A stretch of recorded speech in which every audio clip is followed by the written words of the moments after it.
Test, test, hello, hello. Why can I barely hear myself? Hold on. Test, test, hello. Okay, that's better actually. What's up, chat?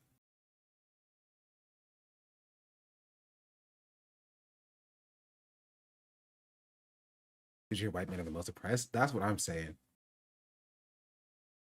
There's a huge, right? A huge amount of like, you know how like liberal Zionists always cry about like left-wing anti-Semitism, right? It's kind of like that, right? But there's actually left-wing anti-white racism. Which against white boys. It's so hard out here. It's easier knowing that people ever get my tattoo though. True. True. This is said, oh white man, I can't stop feeling all the oppression. It's so hard. It's so hard out here. Really today. Technically I'm early for tomorrow. So consider that. So I'm thank you for the 5 months. Dang, I didn't go live for like 10 seconds and I lost like 100 subs. That kind of feels like anti-black racism, but that doesn't exist, right? What really exists is anti-white racism. And I know that it exists because I heard it from my favorite journalist, Ryan Grimm. So I've been reading Lago. I get it. Exactly. See, makes sense. Anyway, let's just get into it. We're not gonna be here forever. We're not gonna be here forever. We're gonna be here for a little bit. Um,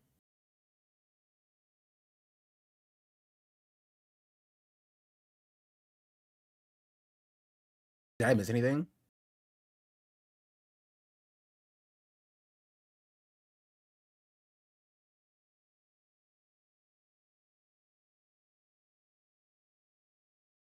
Lego?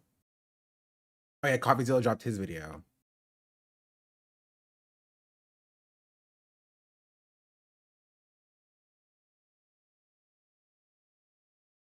That is a thing. Um,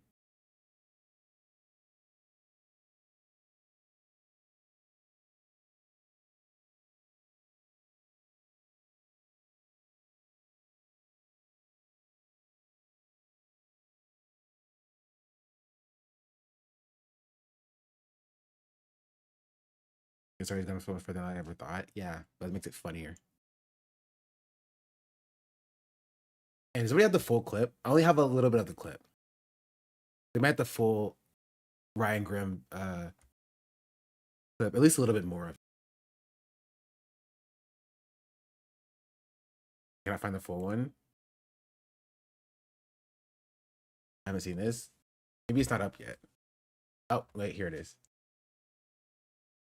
It's 26 minutes? Okay. Is there a timestamp? Oysterman and combat veteran. It's like a little bit closer.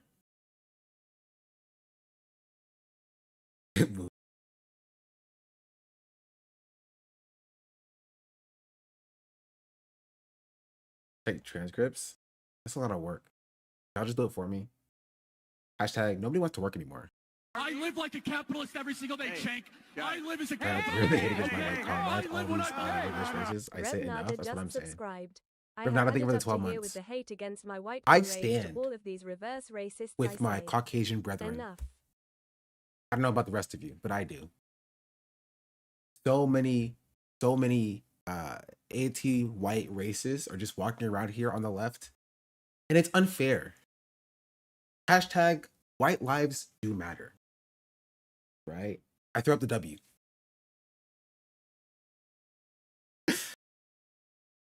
Brave, thank you. Thank you.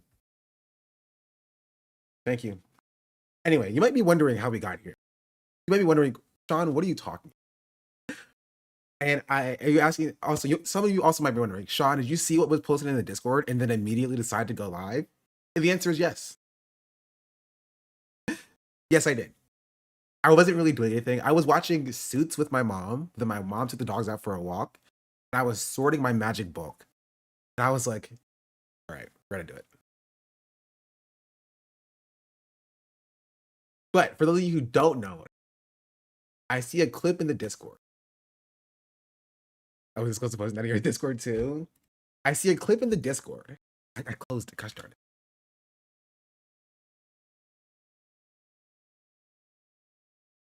shortly after starts being petty and throwing slight jabs at Rab. I mean, okay. Conversation. I'm not gonna say what I want to say until I see this clip, right? But this had validated some opinions that I had about Ryan Grimm. But we're gonna get to it because it's not just Ryan Grimm. It's not just Ryan Grimm. You may be wondering, what are we talking about? I want to show you this clip, and I'm going to show you timestamp that somebody else showed me in chat just now. I'm talking about this. I'm upside down here. Look, LOL. No, I'm talking about this. I see this clip that said, Ryan Grimm says he's glad Platinum won because it's forced progressives to confront bigotry against white men, comparing it to people coming out of the closet to address homophobia. If he said this while he worked at The Intercept, HR would have pushed him into lava. So I will say this comment is a tad bit sensational, but not much. Not much. So I'm going to play what this clip is, and then I'll play you this timestamp. About this for a long time, and it's a flip side of back in the early 2010s, yeah, and 2000s, when the the gay rights. I mean, we can start with the context. I don't know why it's so deep for us. Mm-hmm. Like, and talk to people like why are people here? Okay, remember this timestamp. Remember 11:55, chat. Remember that. We might come back to that specifically.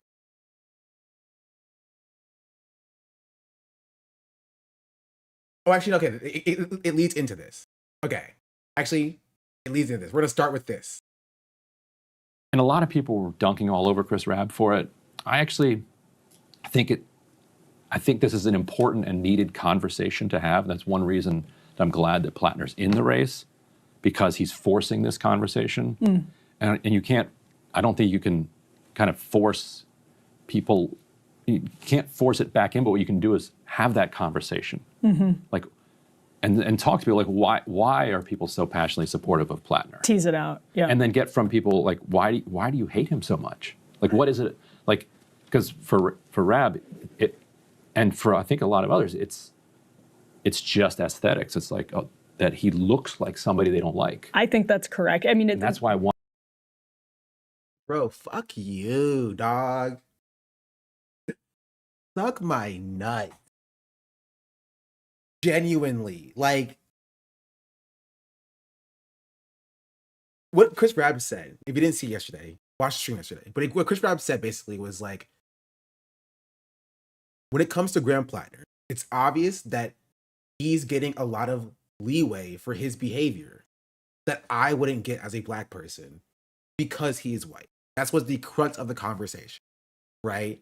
And this is Ryan Grimm's response. Ryan Grimm is like, well, I think Chris Rabb actually feels like that because it's completely about aesthetics, right? He looks at a Graham Plattner and he sees a white man, and obviously that's wrong and unjust.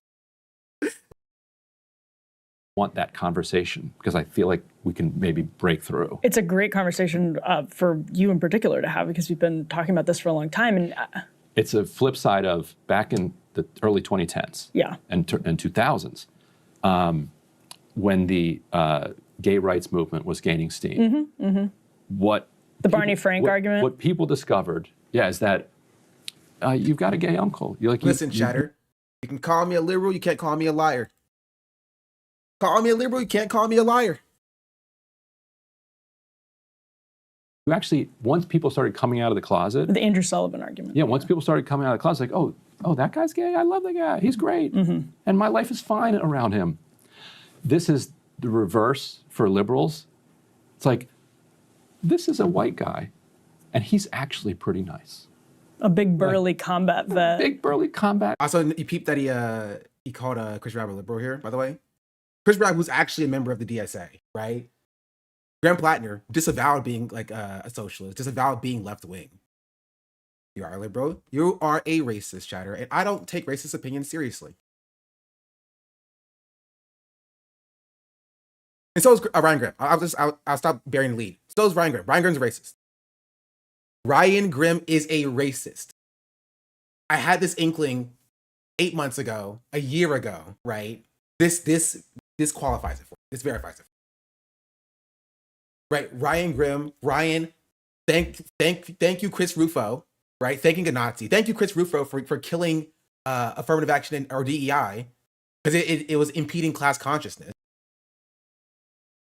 Like that is a racist sentiment. And this also is like, we're not talking more about a white men. We need to be talking more about white men. Please, let's talk more about white men. We need to center white men's feelings. And why that chatter got so mad at me is because I'm not doing that. And I don't do that. Chatter is a white person. I guarantee it. That chatter is a white person, right? Post your arm in your unban request if you're not. But she won't do that. Because you're bitch made. Chatter is a white person, right? And white people get mad when they are not the center of the conversation.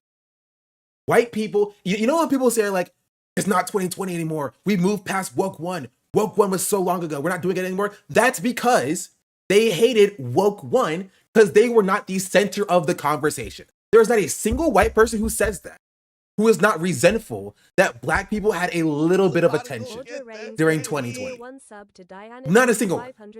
Anybody who looks back at woke one and is like, yeah, we're not in that anymore. We're in a different state. We're in woke 2.0. We're in dark woke. That is from resentment. They resent that they are not the center of the conversation. And they hate anybody who tells them this truth. So they push them out of the movement. That's it. They push them out of the movement. It's silly. It's silly. And Mons, you can check that chatter too. It's probably a Hassan chatter. You cannot call me a liberal if you're a Hassan chatter. I'm more left-wing than Hassan is, bro. I am more left than Hassan is. Like, I just want to point that out very clearly right now, right? And I like Hassan. No beef at Hassan. No beef. I am more left-wing than Hassan is. I am. By a number of key metrics. And that's fine. That is okay. But you cannot call me a liberal. You cannot. You cannot do it. Because that's racist. You are a racist. It is a racist. FD signifier is more left-wing than Hassan is. Putting FD signifier in the box of a liberal is also racist.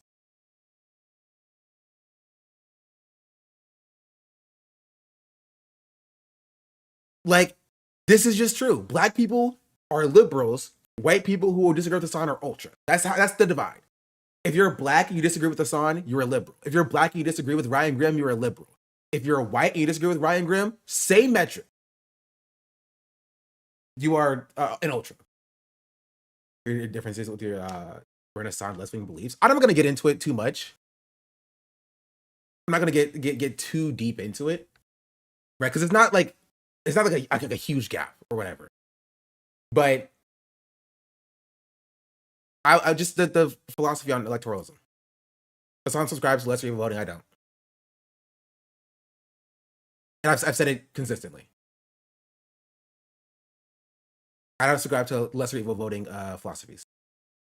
And that's fine. We are aligned on a number of different issues. I just don't subscribe to it. That is a reformist, not derogatory. Yeah.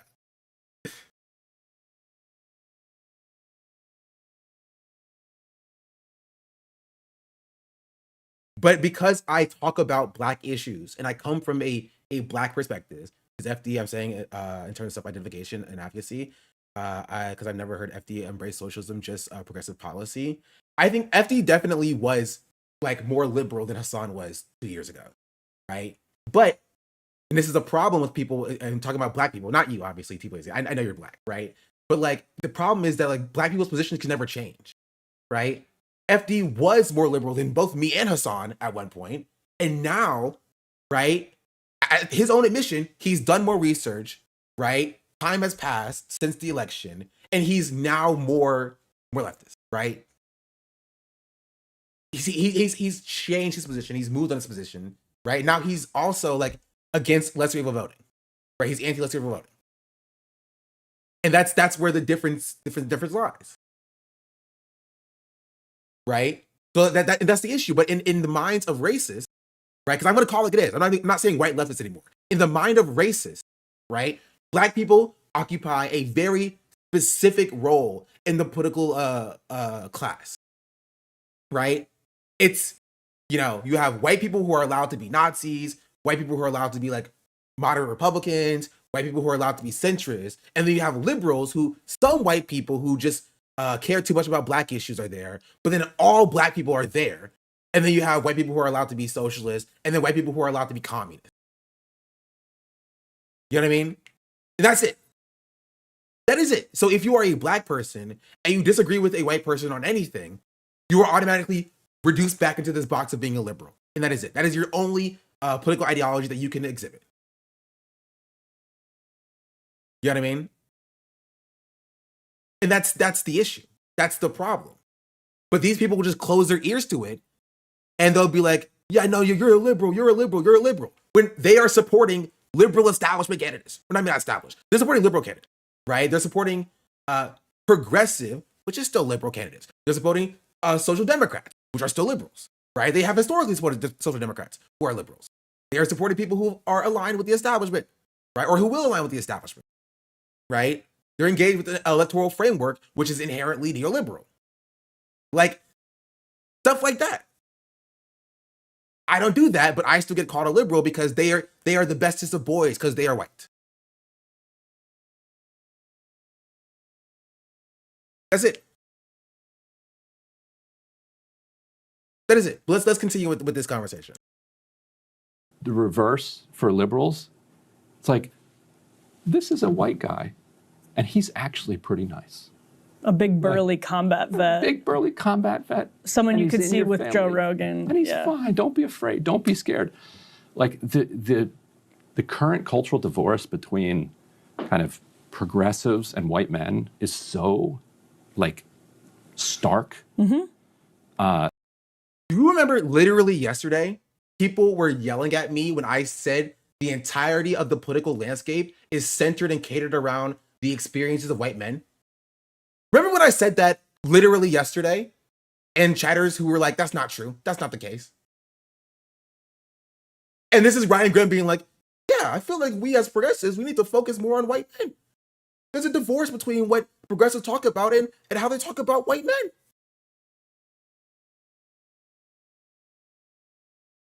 He's saying it, his own words, right now. This is Idpol. This is Idpol, right? This is standpoint epistemology, but for white men,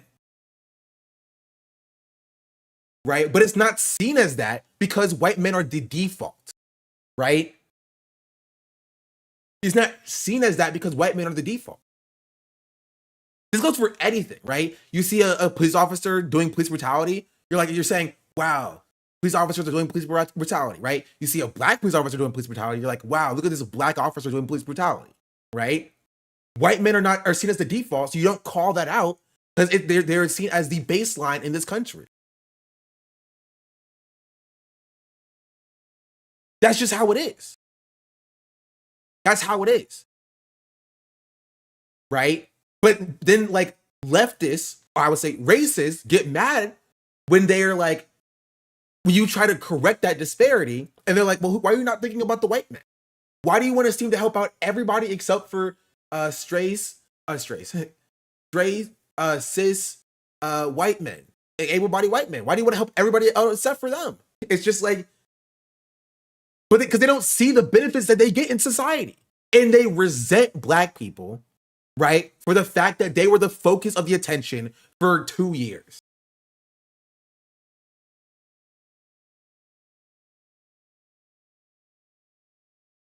That's it. That's literally what it is. That is literally what it is. There's a reason why when I say something, everybody gets all open arms about me being a liberal, but Assam will echo that exact sentiment 3 months later. Then they're like, yeah, that's base. That's true. That's right. That's so correct.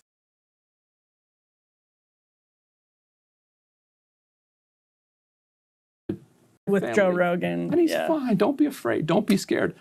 Like the current cultural divorce between kind of progressives and white men is so like stark that it's just culturally, morally, ethically wrong, but also just pragmatically from a political perspective, you can't build a national party. Yeah.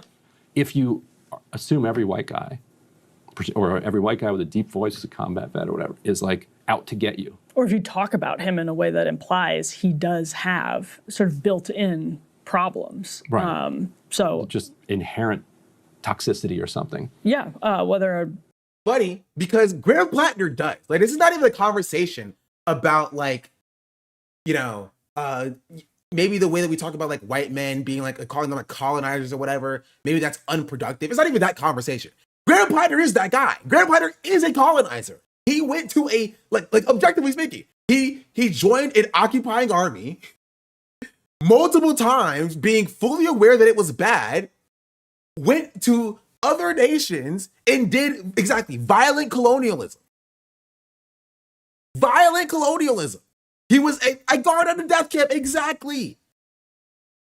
So this is not even a conversation about maybe the left is too meanie bobini to white men or whatever. Like, Graham Plattner is not that guy, bro. Graham Plattner is not that guy. You want people to move on from Totenkopf so fast? No, not even. Not even, because Ryan Grimm is out here defending the Totenkopf.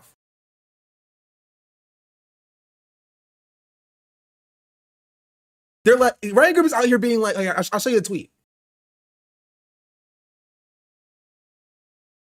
That's all I was looking for this clip.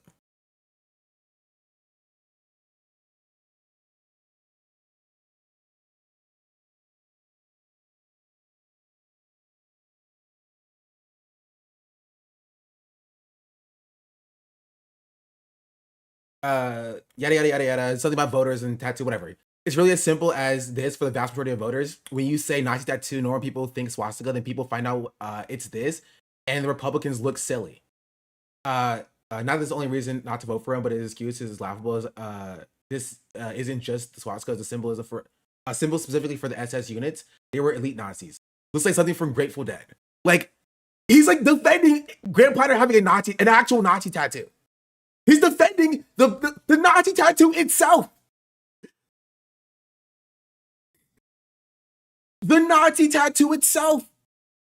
He's not just saying, oh, he didn't know. Nobody knows what it is. It's like, well, it just looks like a symbol from Grateful Dead. It just looks like a regular skull and crossbones, you know, it's whatever.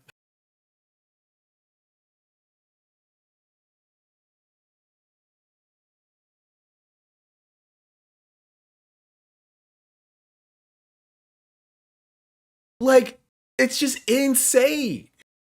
So just inherent toxicity or something. Yeah, whether you're talking about racism or sexism, yes. And if you believe that, you can point. And he said both of those things. He's been racist and sexist on the timeline. People are not making this up. People are not making this up. He has been racist and sexist on the timeline. This idea that the left is like looking at a white man and they're like, oh, he must be racist because he's a white man, or he must be sexist because he's a white man.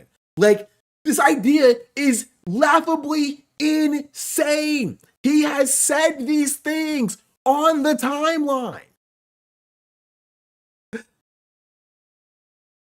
On the timeline. I don't know how else to say this. Point to a lot of things he said in the past, be like, oh, yikes. I can't deal with that. Ro Khanna, though. That's what I was going to say. Yeah. Because it's interesting to do the contrast with AOC and Ro Khanna, actually, because there's also a theory here that maybe there's rumblings in DNC type circles that more is coming out on Plattner, or that he's going to be used as an albatross in other races, which I honestly doubt. I think that might be true with Tallarico. I don't think it's true with Plattner, but saying, just be careful because you don't want to have to answer for him everywhere you go. Oh, you endorse Plattner? Oh, you like Plattner? Okay, so tell me why you like sexual assault. Constantly following you around the campaign Even trail. though he hasn't been accused of that. Yeah. Right, but that's how people are taking it, of course. And so that's the question that'll follow if you endorse. Here's Ro Khanna leaning all the way in, C4. If the Democratic Party is going to exist, it needs to become the anti-war party. I fucking love this place. I don't know why you want to go to the Senate. I think a lot of people in this country would like to see more regular people. Like, and if we be honest, Ro Khanna's an opportunity. Like, this is just the case. Like, I don't think it's inherently bad that he's like leaning into Plattner because he wants that seat. You know what I mean? He wants that that speakership. He's opportunistic. Like, and that's not again. He's his politics. You do what you got to do in politics. Like, right? But to act like this is like anyway meaningful to like show that like, Graham Plattner is like it's like safe or whatever. I think it's silly. Politics. And most people in this country have gone through some form of transformation throughout their lives. They've not been living perfect lives all the time. What do you say to someone that says, "Oh, Ro, Remember the segment started with Ryan crying about Ram Doffley endorsing Plattner, who's already winning. I agree with Yeah. Graham's policies. I'm glad you're going there. But you know, after the stuff coming out, my granddaughter. What do you say to someone like that? If you believe in transformational politics, you need to believe in the ability for people to transform. And I came out of the infantry at a time where, like, you sucked it up. Were you getting help or no? No, God, no. Which is why I was self-medicating. Right. And this was a point in my life where I didn't believe that PTSD was real. Do you ever have flashbacks? It really just manifested as, like, deep depression and anxiety. Intense combat sort of changes your brain. Do you now, seeing where you are, say, hey, I could have been a better person in terms of how I course. was? I had, frankly, witnessed the most awful things a person can witness and see. And it was all done in the service of seemingly nothing. Oh my gosh, just hearing the boats bump up against the dock and the wall. Oh, it's just, that was a very well done video. That was it. Took you right to Sorrento, Maine, where it was filmed. It did. And so, and Well, it made me cry a little bit. I said earlier, like, that there's a particular problem that Democratic liberals kind of have with white guys. And it is particular to white guys. It's also all guys. Like, Yes. not just- Black and Hispanic men went for Trump, and he made real inroads with Black and Hispanic men for a reason. This isn't true, by the way. This is not true. Hispanic men, yes, maybe a little bit, right? This is not true for Black men. Is Ryan Grimm, respected journalist Ryan Grimm, going to call her out for this falsehood, this fallacy?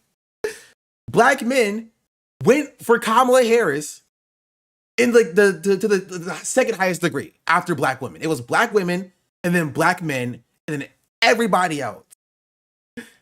Everybody else. They did not lose Black men. Black men did not vote for Kamala Harris, right? Because this is how she lost. She lost all demographics. They didn't vote.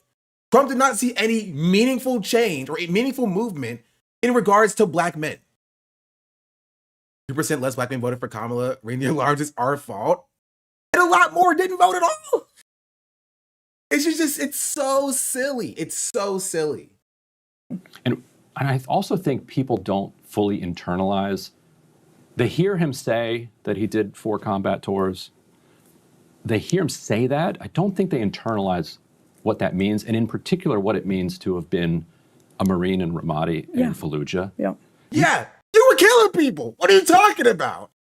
I don't think they're really centering Graham Plattner enough in this conversation. They don't think about what it's like to be him. Yeah, and I think a lot of people who have an issue with him, you know, are thinking about the people he was killing. Maybe. That's what I'm thinking about, personally. You could just go Google, like, Ramadi Marines 2005, 2006. Yeah. Google death count. Like, how many people did they murdered? Yeah, do that, actually. They come back and inform us. There's movies about it, but there's also lots of, like, real-time footage that has been captured of, and Ramadi in particular, at the time. I'm sorry, I gotta say, this is hypocritical of Ryan Grimm as somebody who reports on stuff the IDF does as immoral. It's hypocritical. Hypocritical. You can't do this. You can't do this. I'm sorry, you can't.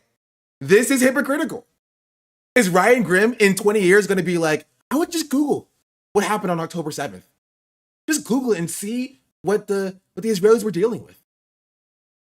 Just look it up. Just Google it. There are videos out there. There's actually this very good documentary that was done. It was very, very, very well received at the time, by the way. Very good documentary that talked about like 40 beheaded babies. It's very sad, a very sad thing.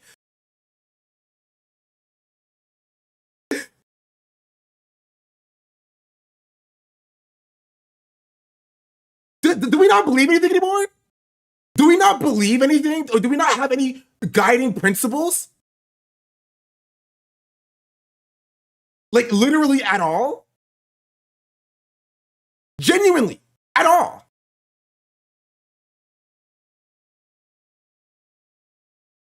This is identity politics. Ryan Grimm sees a white man be unjustly maligned, and he's like, no, I must defend him.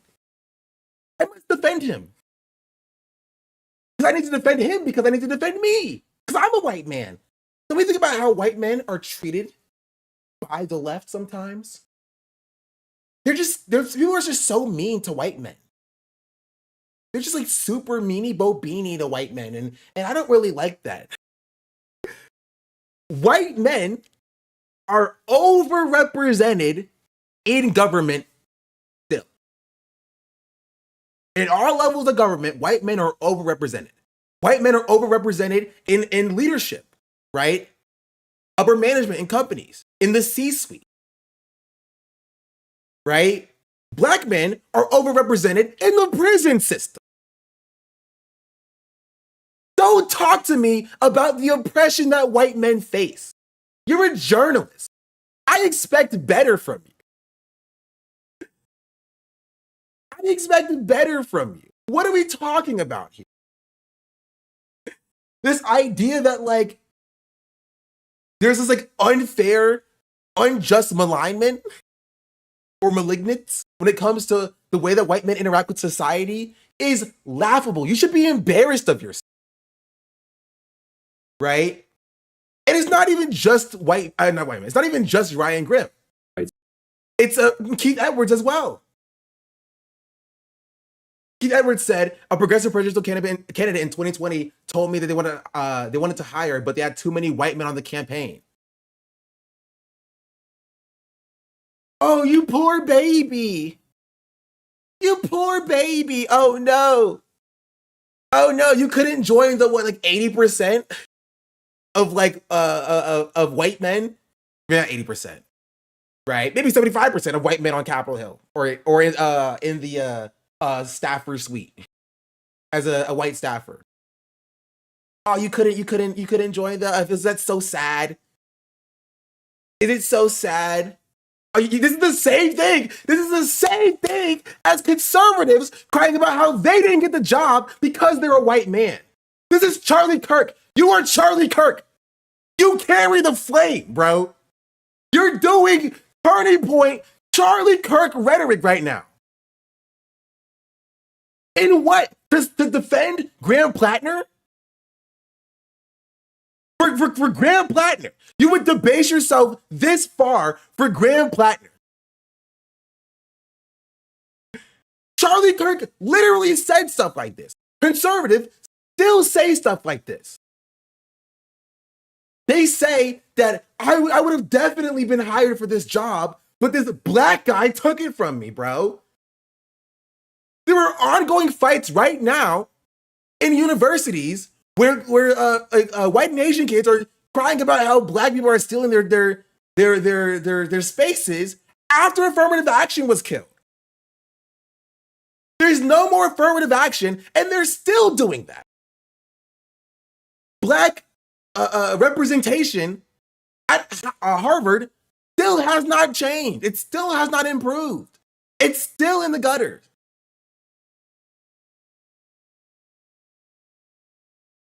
And yes, Ryan Grimm cheered. Ryan Grimm literally cheered the death of affirmative action in DEI. Ryan Grimm thanked the Nazis who got rid of DEI because he felt it was an impediment to class consciousness. His words, not mine. Ryan Grimm is a racist. He's racist. This is what racists do. These are the things that racists say. Bar none. If Charlie Kirk was alive, sorry, bro, my bad. If Charlie Kirk was alive and he said this, we would all understand. We would all understand that it's racist. We would get it. Right?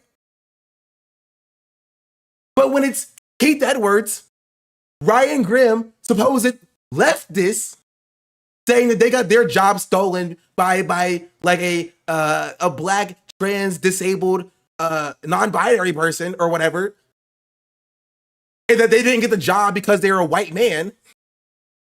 It's like, oh, poor baby. The left is not doing a good enough job of attracting white men. The left has a problem with pushing away white men. Sad face, sad face, sad face. Not even including the fact that white home ownership, like white home, sorry, not home ownership, white household wealth is still 10 times. 10 times. Black median household wealth. These disparities are still there. They are currently ripping and peeling the Voting Rights Act and consolidating the black vote so they don't have any power in politics. And you're worried about how white men are being treated in the political system? And you expect me to take that seriously? You're a journalist, bro. You're a journalist.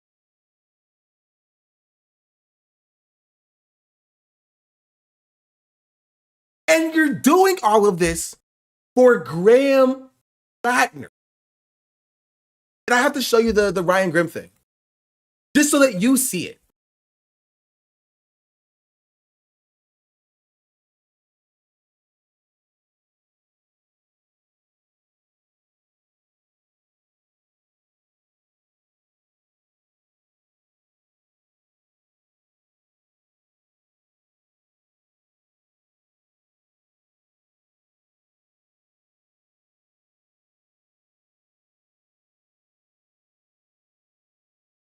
Let's see if I can find it.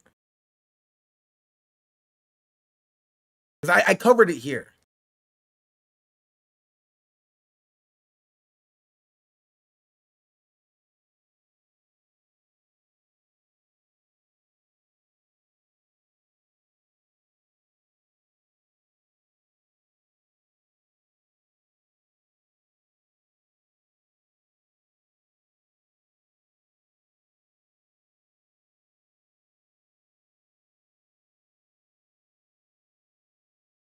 Oh, here I found. Actually, I did find it.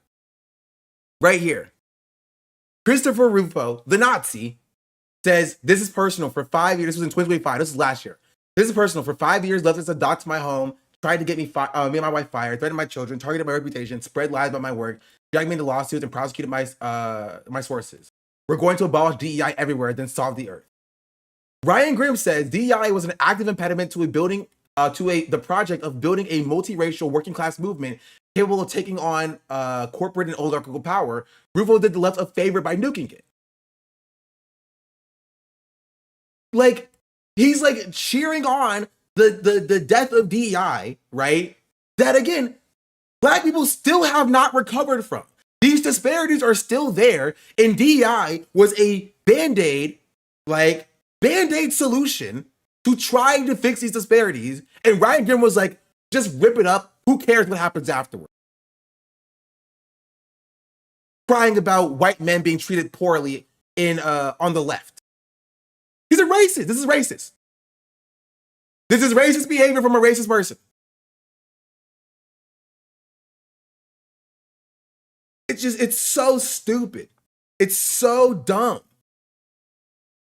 It's so dumb. And people got mad at me when literally yesterday I said the entirety of the political landscape, the entirety, all of it, from the far right Nazis to the far left Revcoms, the entirety of the political landscape is centered around white men. It's how do we attract white men? How do we save white men? How do we get white men? How do we pull white men? Thank you, white men, for winning the election. Curse you, white men, for losing us the election. We need to get white men. We need the Joe Rogan to the left. They have a Joe Rogan. We need our own Joe Rogan. That is the entirety of the political landscape. All of it. And people tried to say that it was just liberals. And I've been trying to tell people for months and months and months that it's not just liberals, that leftists were doing this too. And they called me a liar. They called me a liar. And you have Ryan Grimm right here saying exactly that. Saying that the left is being too mean to white men. Left is doing reverse racism to white men. And we're losing white men. And it's the problem that needs to be fixed because white men are super nice and cool and stuff.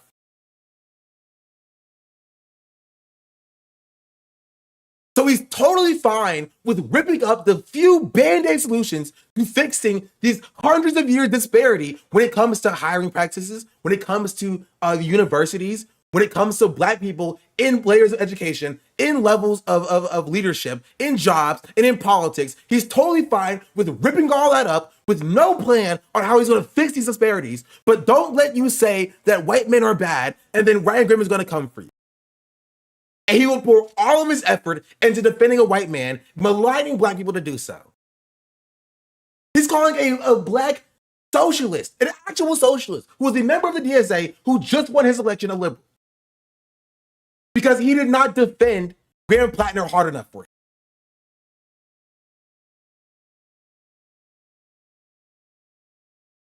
You cannot call that anything else but racism. You can't. You cannot call that anything else but racism. And it's not just Ryan Grimm. It's not just Keith Edwards. It's Crystal Ball. It's Kyle Kalinske. And I'm sorry, this extends to Emma and to Mike and to Hassan as well. Because white people ignore this like it's happening, bro. You ignore this like it's not happening. And it is happening. And when I speak on it, nobody says anything about it, bro. I get harassed. I get attacked. I lose my audience. I have no one listening to me when I say this. And you say nothing about it. Nothing at all. Black people continually leave this organization, they leave this movement, and they do their own stuff, and they're not a part of this movement, but the white people who are in this movement get the central focus of it. They get the viewership, they get the eyes, they get the attention, they get the positions, they get the elected official offices, and that is it. That is all. That is all that happened. And white people are allowed to ignore it like it's not happening. But this is the life of Black people. This is our life. We can't just ignore it like it's not happening. We can't. And you saw with FD, you saw it with me as well. You have Black people who are literally saying, I am leaving the movement and nobody cares. You have the few Black leftists that actually want to engage with you saying, I'm leaving the movement and you do not care. They're saying, I cannot be in community with you because of how we're treated here, and you do not care. What you care about is the dark woke commander. You care about attracting white men. You care about the optics of how it attracts white men. You care about the white people who are a part of the movement because that is the political project that you're building. And you made that loud and clear. You made that loud and clear. And this is just the last example of that.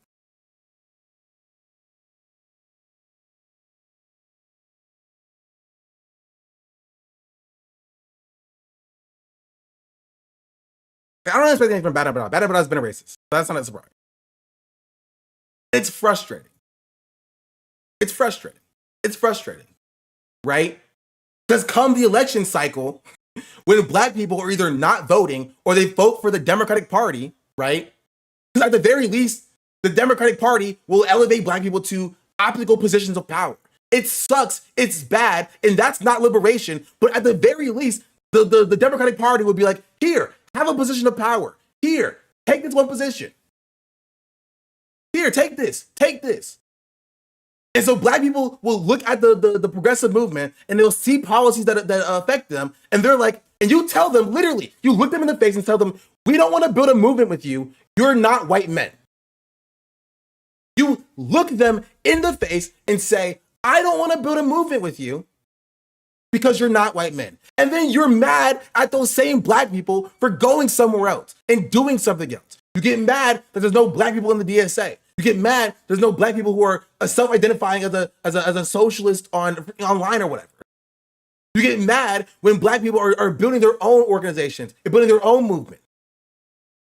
And then you get mad when those same Black people who you've thrown out of the movement consistently don't want to endorse your stupid candidates.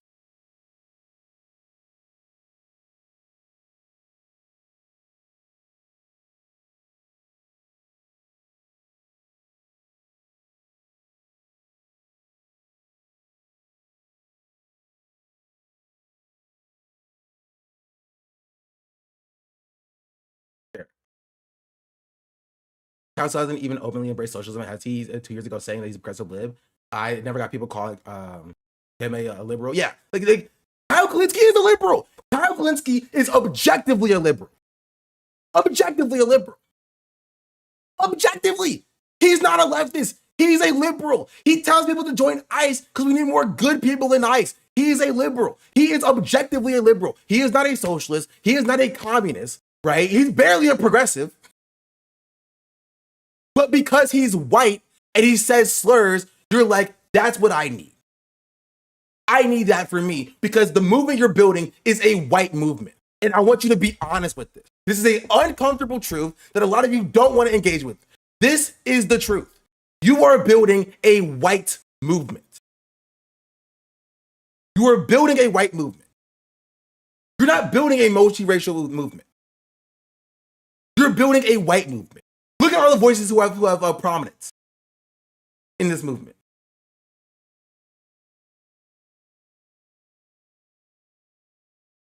Just look at it. Just peer into it.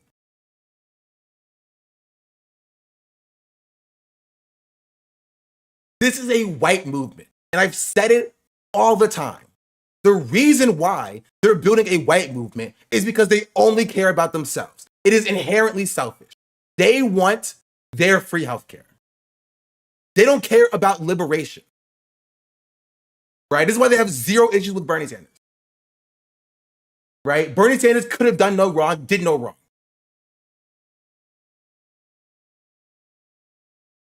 And Bernie has these same issues. Bernie Sanders and his reaction to the reparations question is exactly this. But you can't criticize Bernie Sanders in the way that he engaged with the conversation of reparations because then you're a wrecker, right? And you're ruining the movement because it's not our movement. It's their movement. It's a white movement. And that is all it is. If it does not center whiteness, they do not care. And that is why they love Graham Plattner. They don't love Graham Plattner because he says Israel shouldn't get weapons. They don't love Graham Plattner because he says universal health care.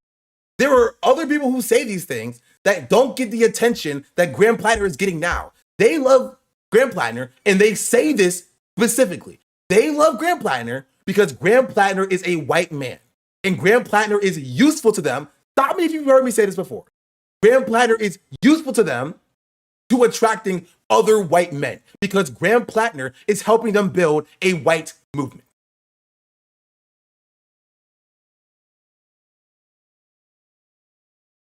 That's it. That's it. It's purely numerical. They look at the demographics of society and they say, well, white people are still one of the biggest demographics and white men are still also one of the biggest demographics. So why are we not attracting them?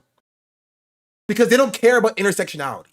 They don't care about building an intersectional movement. They don't care about marginalized people. I say this all the time. My focus by being a leftist, right, is centering marginalized people. And I know that frustrates some people, but I will always go back to my framework.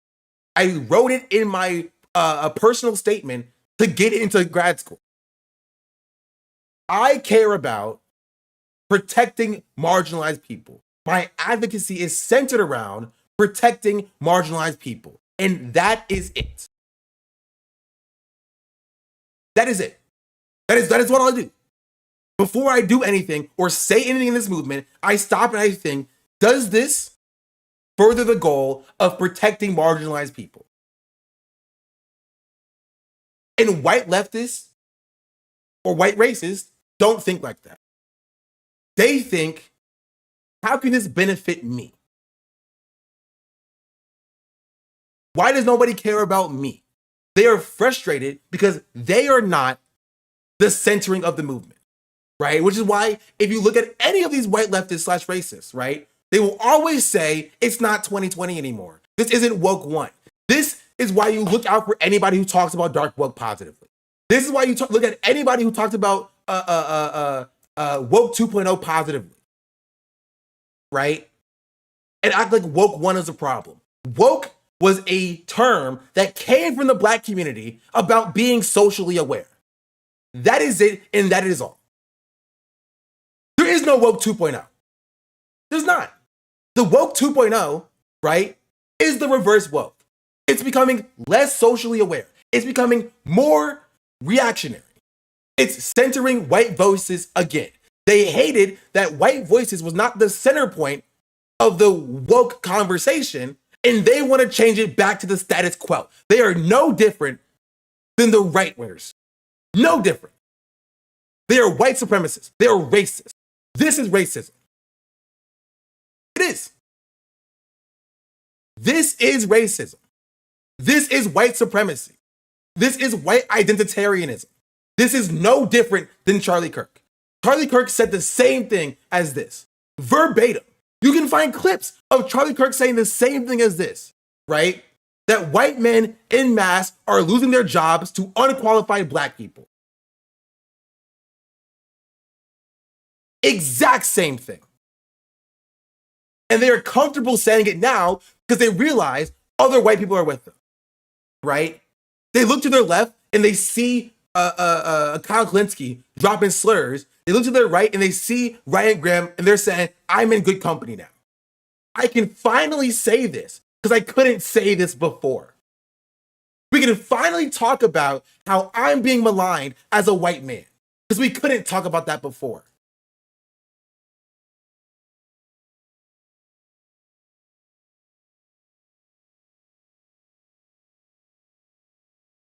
And that's it.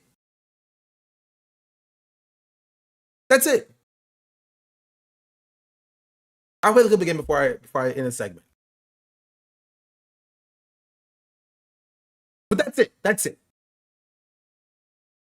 And then we're surprised.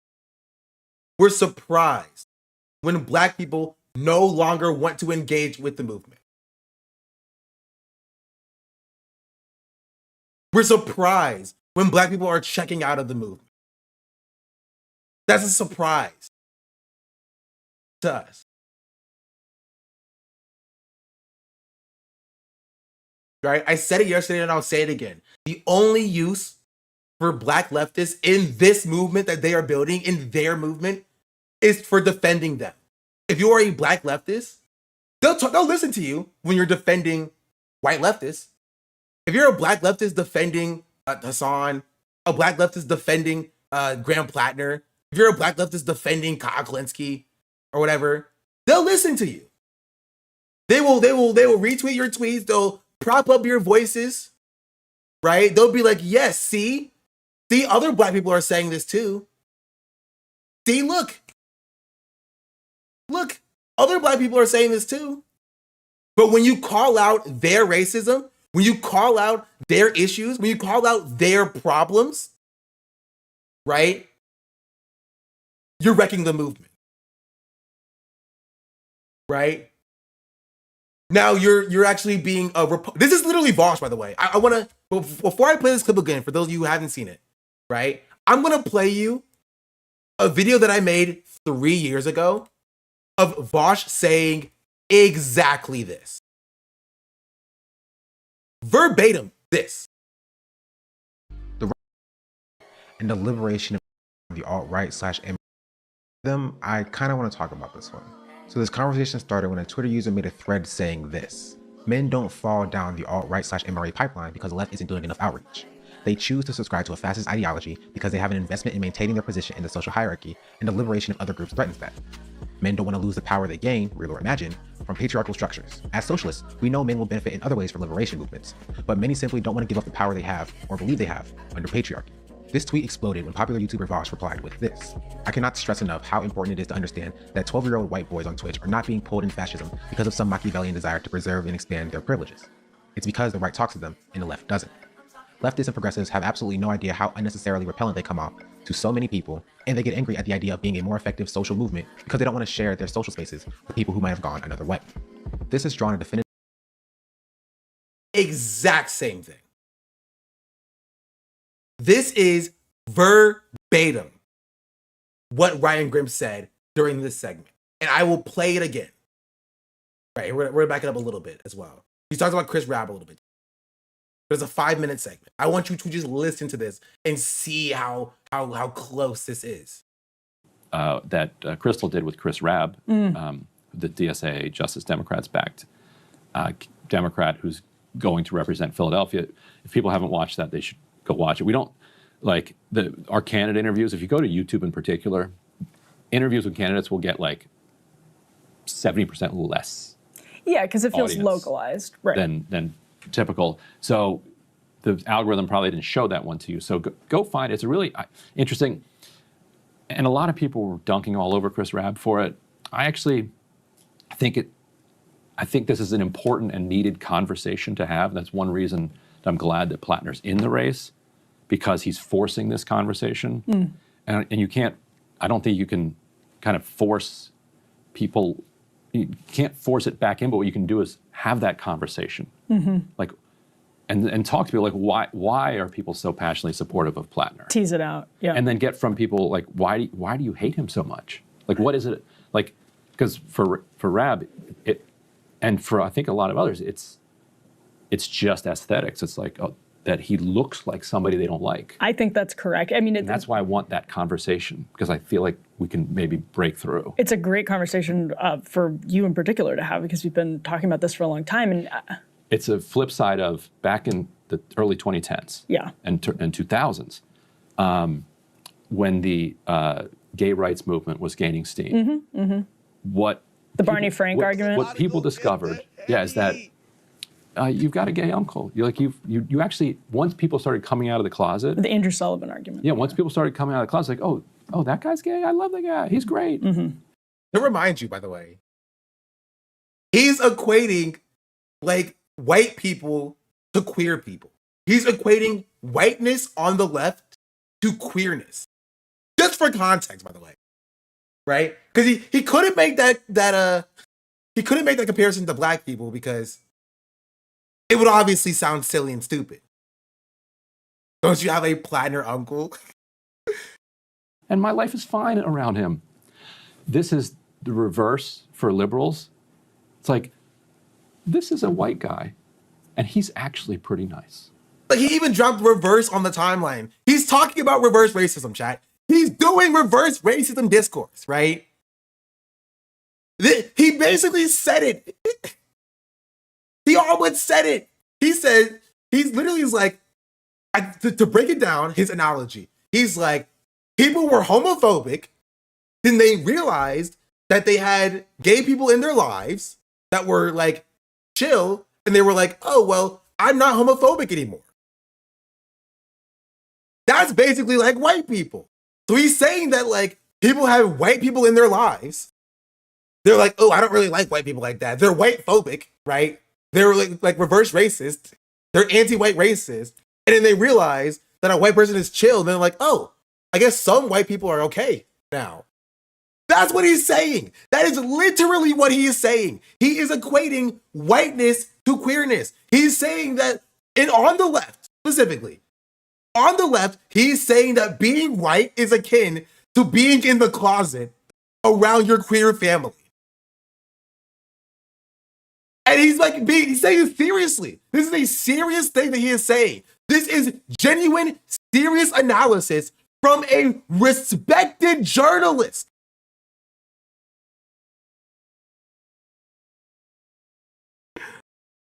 From a respected journalist. He's doing Charlie Kirk style reverse racism. In complete sincerity.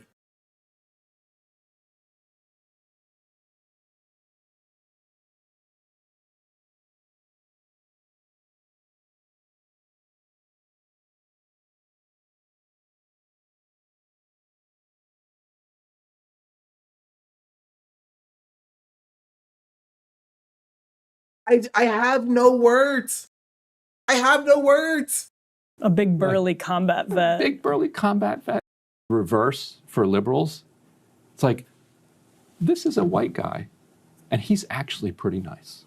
A big burly combat vet. This is the perfect example, right? And I'll let it finish, I promise. But this is the perfect example of leftists were only on board with, like white leftists were only on board with BLM to help further their movement, right? They saw BLM and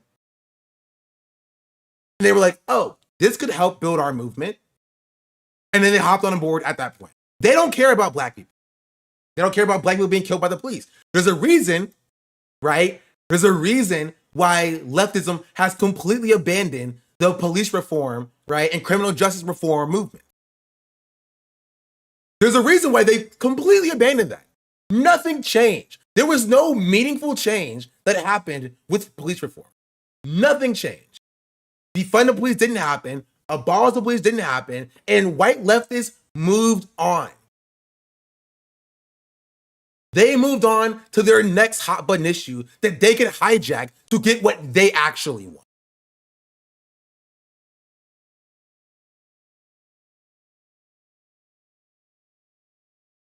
They didn't just move on to aggregation on abolition. Well, yeah, it's silly. It's a silly thing from back then. From all back then, a while ago. That's woke 1. What's woke 1.0? We're not on woke 1.0 anymore. We're doing woke 2.0. Woke 2.0 stuff now.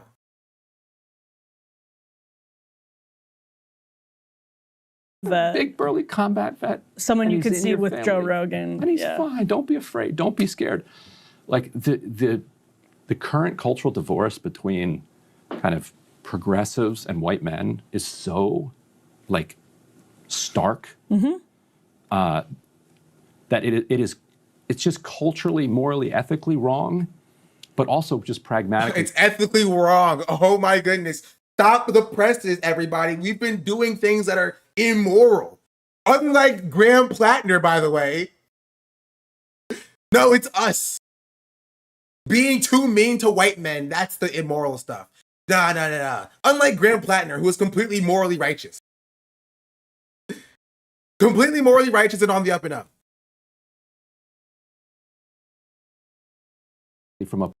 It's just culturally, morally, ethically wrong, but also just pragmatically from a political perspective. You can't build a national party. Yeah. If you assume every white guy, or every white guy with a deep voice as a combat vet or whatever, is like out to get you. Or if you talk about him in a way that implies he does have sort of built-in problems. Right.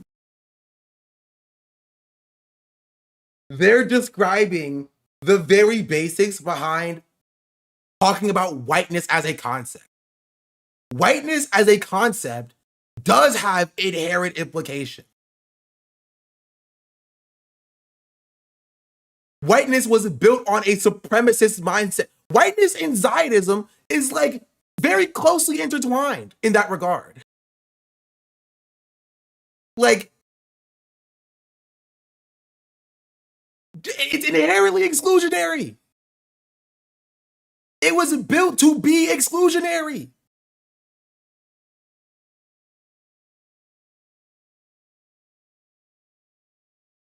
So, like, what are we talking about?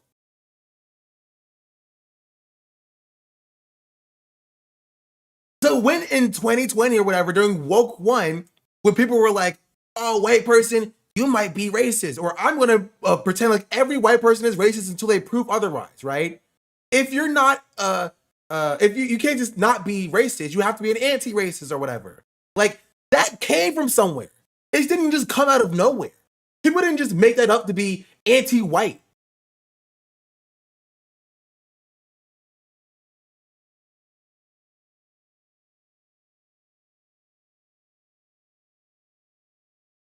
I don't have any words here. If Plattner killed Americans, nobody would support him. It's because he killed non-Americans. No, that's not even it. Plattner could have killed Americans too. And at this point, they still would have supported him. It's because he's a white person. It is because he is a white man. I'm giving you the answer to the test. This is me giving you the answer key before we even start the test. I've been saying this consistently. It is because he is a white man. He is white. That is it. He is useful to building a white political project. That is it. It is literally nothing else. Right? There's a reason for why they're writing for Graham Plattner this way and not like James Tallarico. Right? James Tallarico is too much of a soft boy.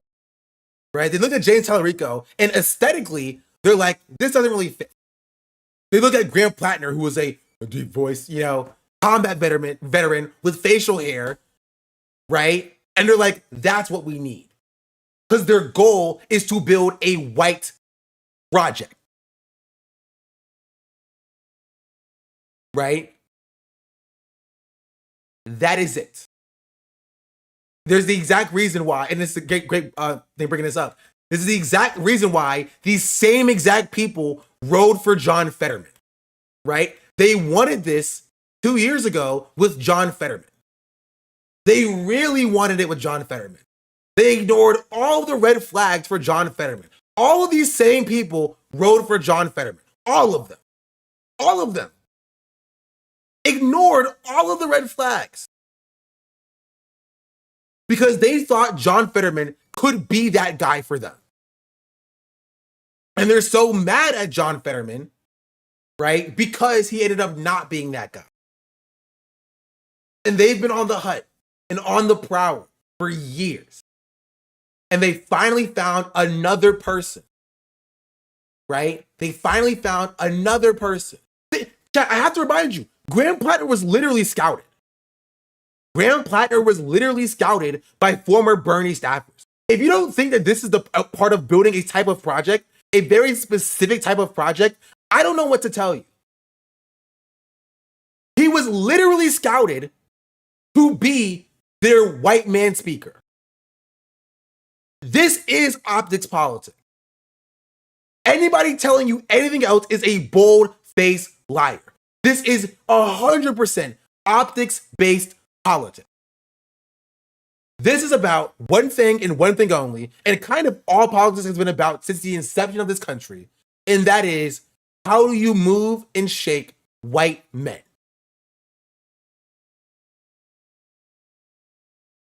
Yes, like model scouting. Yes, I'm not even joking, by the way. I'm not even joking.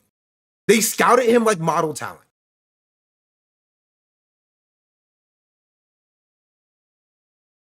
And politics is entirely about optics. It's not, though.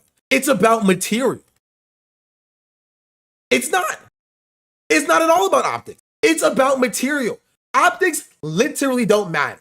Leftists will try to tell you they believe this, and it's not true. Ryan Graham will also try to tell you he believes this, and it's not true. Because he goes back and he also does identity politics. It's about the material. It's literally about material. That is it, and that is all. It's about the material. But there's a reason why white leftists aren't going to talk about the material in Black communities. There's a reason why they're not going to speak to Black people, right?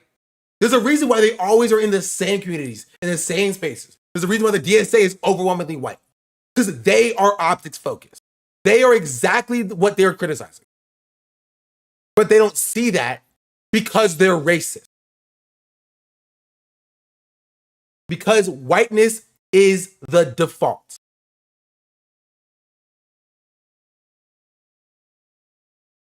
Whiteness is the default. That's it. Morris Katz, who worked on Fetterman's campaign, also scouted Plattner. And I need a source on that. My point still stands without it, but I am curious. I want to see the source behind that. And that's the issue. It's optics. It's optics. Literally, it's optics. It's completely about optics. Right? They're just upset that the optics weren't on them in 2020. White people are just mad that the optics were not on them in 2020. Right? From 2019 to 2021. Right? From 2019 to 2021, it's on Wikipedia, send it to me. The optics just were not on them. New York Times article around Morris Katz described that they are literally scouting burly white men around the country. Send it to me, please. Please.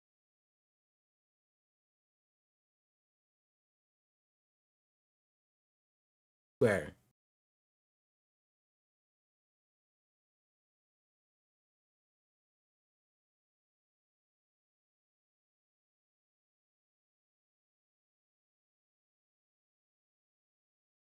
Joe Madani and Graham Plattner's share a strategist who wants to overhaul Democrats with beer, zen, and true belief. Yeah. This is it, exactly. I don't even have to say it. They're saying it for me. They are literally saying it for me. I don't have the New York Times description, so I can't even read this. In the first paragraph, Morris Katz is an American political strategist known for working on campaigns of Zohar Mamdani in 2025 mayor election. He's deputy media consultant for John Fetterman's 2022 Senate election campaign and also worked on Dan Osborne's campaign in 2024 Senate election in Nebraska. He's a close advisor to Mamdani and Graham Plattner. It's completely optics focused.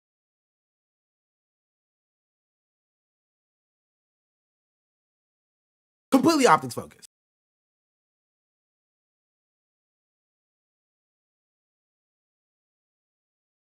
Also, Somber, thank you for the 5 good subs. And that's it. Right? But if you even suggest talking to Black people and speaking to the Black communities, you are met with such vitriol. Such vitriol. Because they don't care about actually building inroads with the Black community. They don't care. Black people are only 32% of the population, so why should we cater to them? White people are most of the population, so it kind of makes sense to talk to white people, don't you think? That's what they care about, right? And the biggest problem with all of this is that it won't work. It will not work. It won't work. You're not going to hand a beer to a racist and then expect them to vote against the racist party.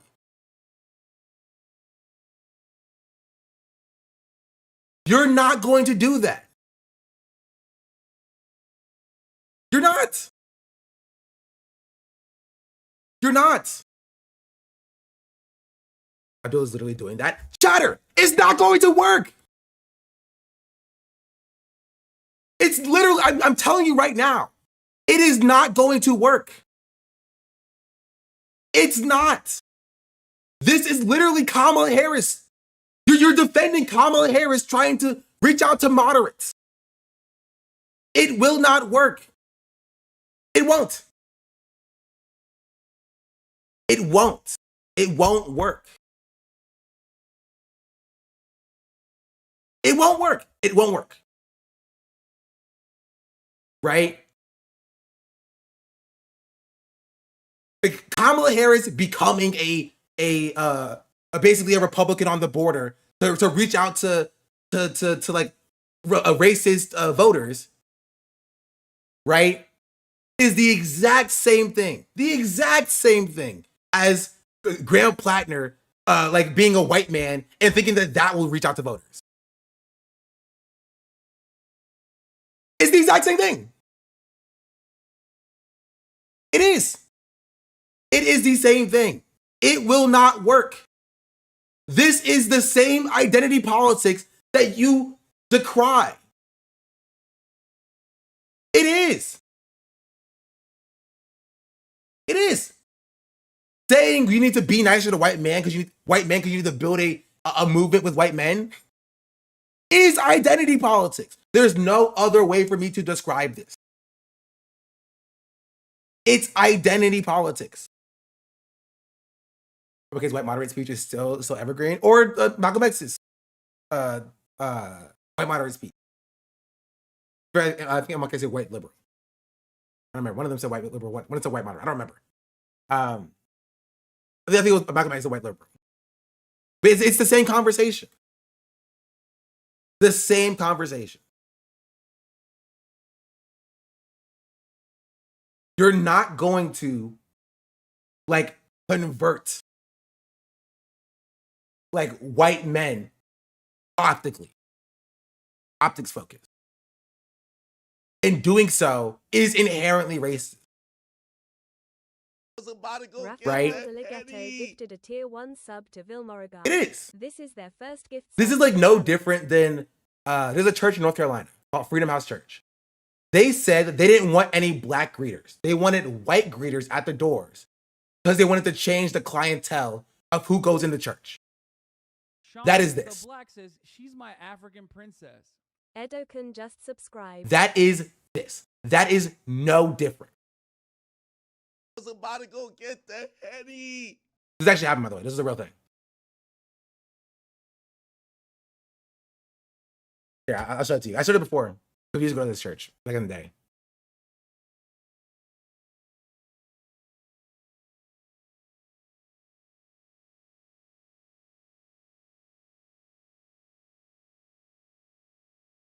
Yeah, white greeters only. Church apologizes for pastor's request. White greeters only. That's what this actually wasn't a black pastor. A black pastor in North Carolina requested, but church leaders quickly apologized for white greeters only email. What does it take to be a church greeter? It's this. It's literally this, right? This is the equivalent of what Ryan Grimm is talking about here. They want more white greeters. They want to keep pushing white men to positions of prominence because they think that will change the clientele of the leftist or socialist movement. It is no different. It's no different. It will not work. It won't work, objectively so. One, it won't work. Two, it's racist. It is inherently a racist perspective. Ryan has been pushing this for a while now. Yes, and everybody let him get away with it because he's also white, and they're white. Right? Everybody let Ryan Grimm get away with his stuff because he's white, and they're white. This is objectionable. This is objectionable conduct.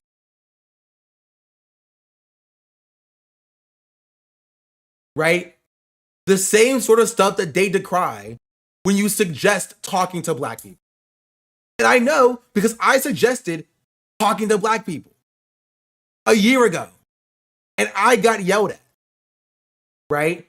I was literally on Hassan's stream where he agreed with me when I said you have to do messaging that messages towards black people, and I got yelled at.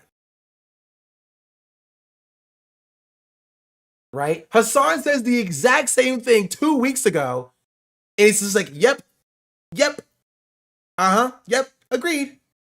I'm so glad you're saying this, Hassan.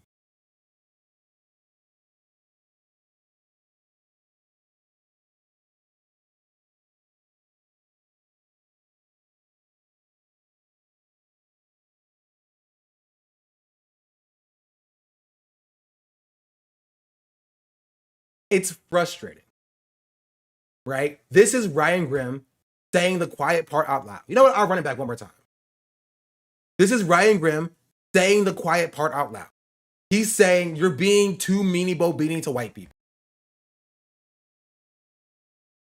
You need to be nicer to Graham Plattner because the left is too mean to white people.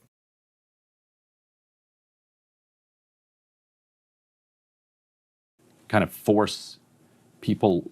You can't force it back in, but what you can do is have that conversation, like, and talk to people like, why are people so passionately supportive of Plattner? Tease it out, yeah. And then get from people like, why do you hate him so much? Like, what is it like? Because for Rab, and for I think a lot of others, it's just aesthetics. It's like that he looks like somebody they don't like. I think that's correct. I mean, and that's why I want that conversation, because I feel like we can maybe break through. It's a great conversation for you in particular to have, because we've been talking about this for a long time. And it's a flip side of back in the early 2010s, and 2000s, when the gay rights movement was gaining steam. What the Barney Frank argument? What people discovered, is that you've got a gay uncle. You actually, once people started coming out of the closet. The Andrew Sullivan argument. Yeah, once people started coming out of the closet, like, oh, that guy's gay? I love that guy. He's great. And my life is fine around him. This is the reverse for liberals. It's like, this is a white guy, and he's actually pretty nice. A big burly combat vet. Big burly combat vet. Someone you could see with family. Joe Rogan. And he's fine. Don't be afraid. Don't be scared. Like the current cultural divorce between kind of progressives and white men is so like stark. that it's just culturally, morally, ethically wrong, but also just pragmatically from a political perspective, you can't build a national party. Yeah.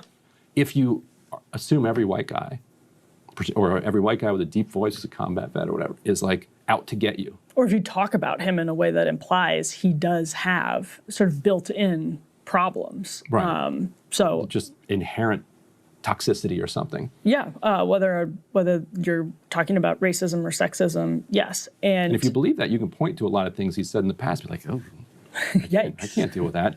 Ro Khanna, though. That's what I was going to say. Yeah. Because it's interesting, like that's what people have been doing. I can't do the contrast with AOC and Ro Khanna, actually, because there's also a theory here that maybe there's rumblings in DNC type circles that more is coming out on Plattner, or that he's going to be used as an albatross and other. It's like, if we're being entirely honest, and I want to genuinely call it like it is, right? So many white men have so much resentment with how they perceive they were treated during BLM.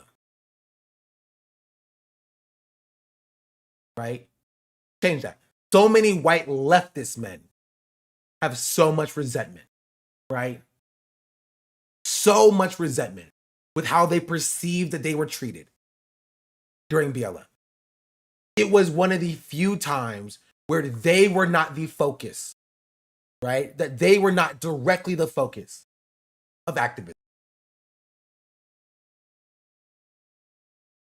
Directly the focus of activism. Like, they're just like, I hate that.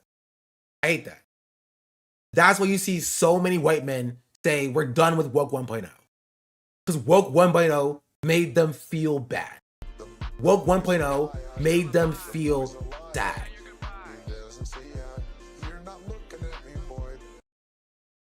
Right? It's not that woke 1.0 wasn't effective at garnering support. The Black Lives Matter movement was the biggest like left-wing movement in this country since the civil rights movement. The biggest in like 60 years. It's not that it wasn't effective. It's that it made them feel bad. That's it.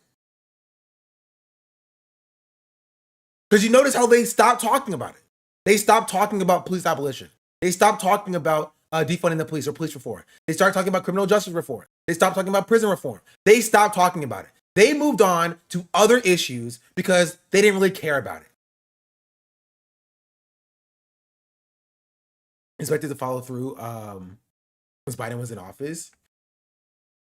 That's the one good white leftist take on woke one. I think we looked at this before. Yes. This is the only good white leftist take. Overstating the excesses of woke one will be punishable by death under woke 2. True. True.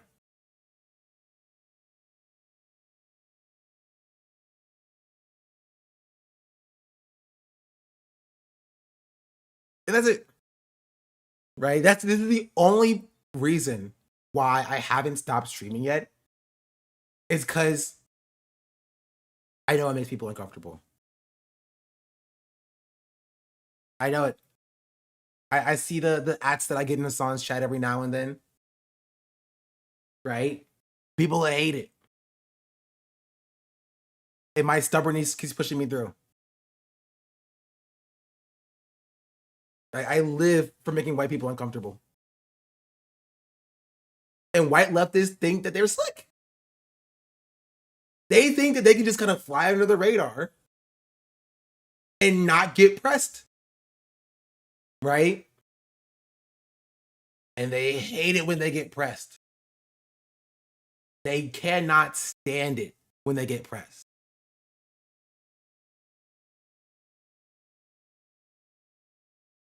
Should I be feeling uncomfortable? A little bit. You should feel a little bit something stirring in you to think, am I the problem? For a few seconds before you realize, okay, but maybe I'm doing everything right now. You know what I mean? That should be a thought that crosses your mind, though. Right? When I talk about something, you should always take a second to be like, is he talking about me? Right? And actually do that internal looking. Right? That's what it means to actually like reckoning with your past behaviors, as in doing anti-Plattner. Graham Plattner never had that. Right? And he's not getting that from white leftists. Literally, would you go to one of Graham Plattner's town halls and press him on this? I know it's ridiculous to ask, but I think it would be a great to hash out. Now, Somebody go Kali get Yoga that GRL Eddie. gifted a tier 1 sub to Kali. that is the quickest way for like people to like start doing bomb threats at my freaking apartment complex or whatever, because I'm so anti Graham Plattner. Because if he ends up losing, I will never hear the end of it. Right? I still probably won't, right? But like, I will never hear the end of it. Every 2 seconds, I'll get somebody being like, "You made Graham Plattner lost specifically because you asked him one question at a town hall or something like that." You know what I mean? It's also this section's also not even about Graham Plattner. Funnily enough, this is not actually Graham Plattner Power Hour. This is about Ryan Grimm and white leftists who support Graham Plattner. That's actually what this is about.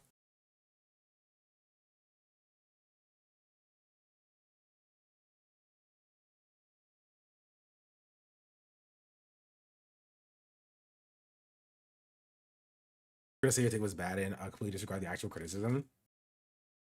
I don't even think that Plattner would agree with Ryan.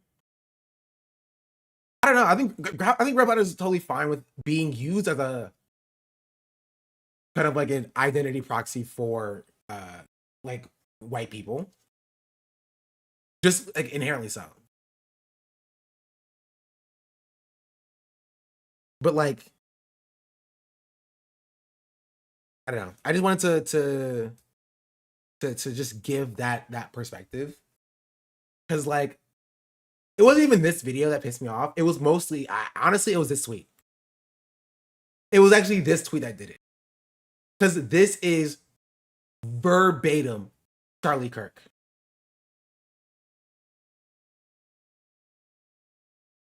Verbatim Charlie Kirk. This is Charlie Kirk.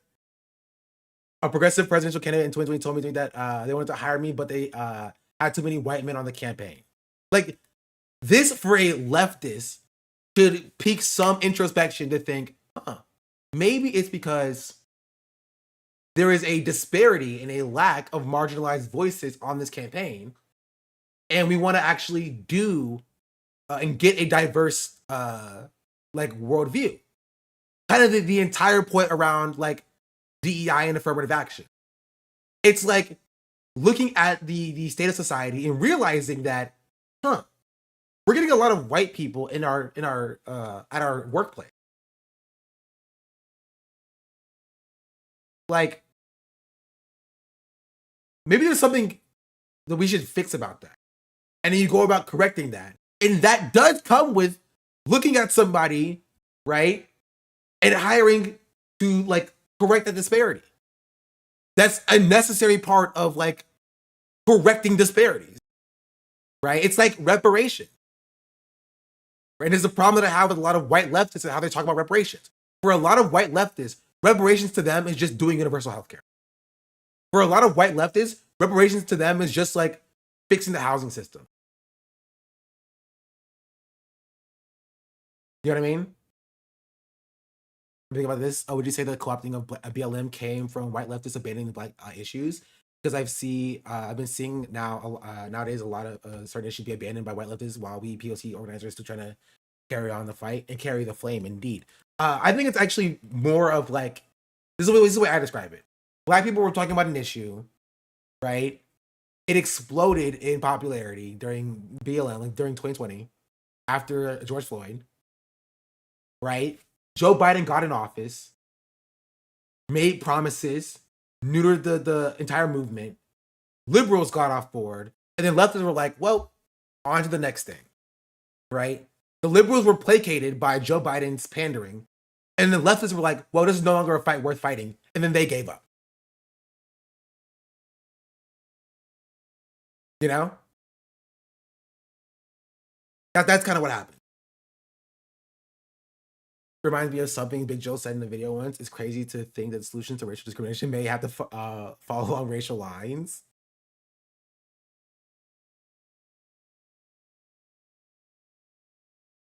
Other critiques about the organizers too. Yeah, but that didn't really matter, honestly. But I will say, white leftists have more beef for the BLM organizers who were like grifters than like Graham Platter. By the way,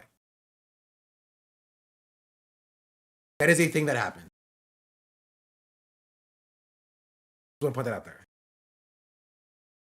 More beef for like the BLM organizers than for Graham Plattner. More beef for anybody than Graham Plattner because Graham Plattner is useful. I don't understand how other leftist commentators spend so much time positively on Plattner when there are so many other races and unknown candidates in other parts of the country when that's really needed.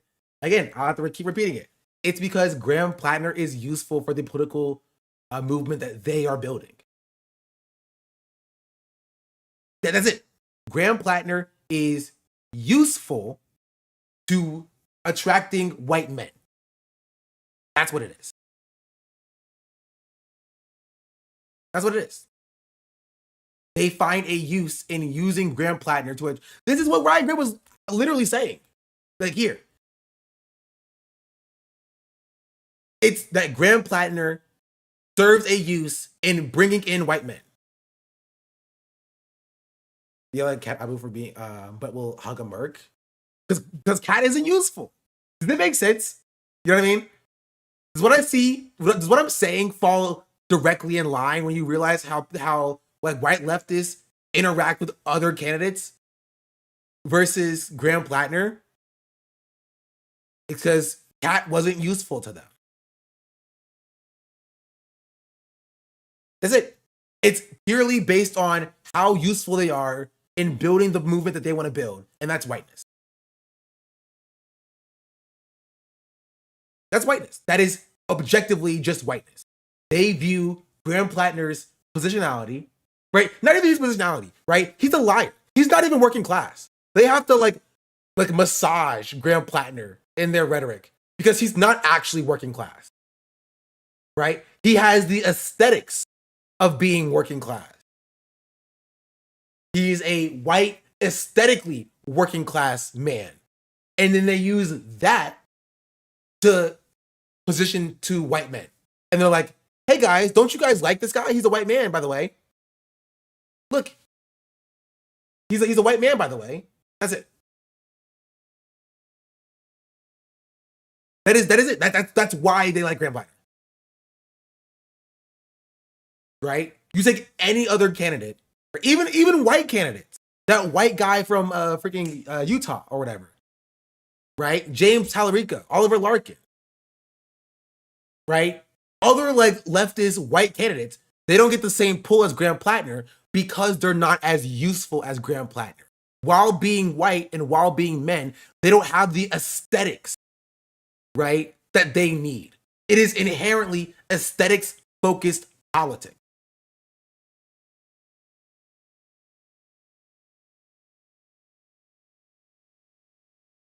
That's it. That's literally it. They think this is why they want Graham Plattner to be president. That's why people they'll say like President Graham Plattner. They want Graham Plattner to lead the movement because they want their movement to attract white men. That is it. It is that simple. That's what they want Graham Plattner for.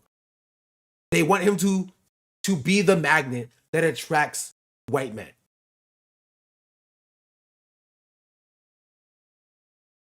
Does that make sense? That's it. That's it. That's actually what it is. Right? It's not even like inherently wrong to want to attract young men or young white men.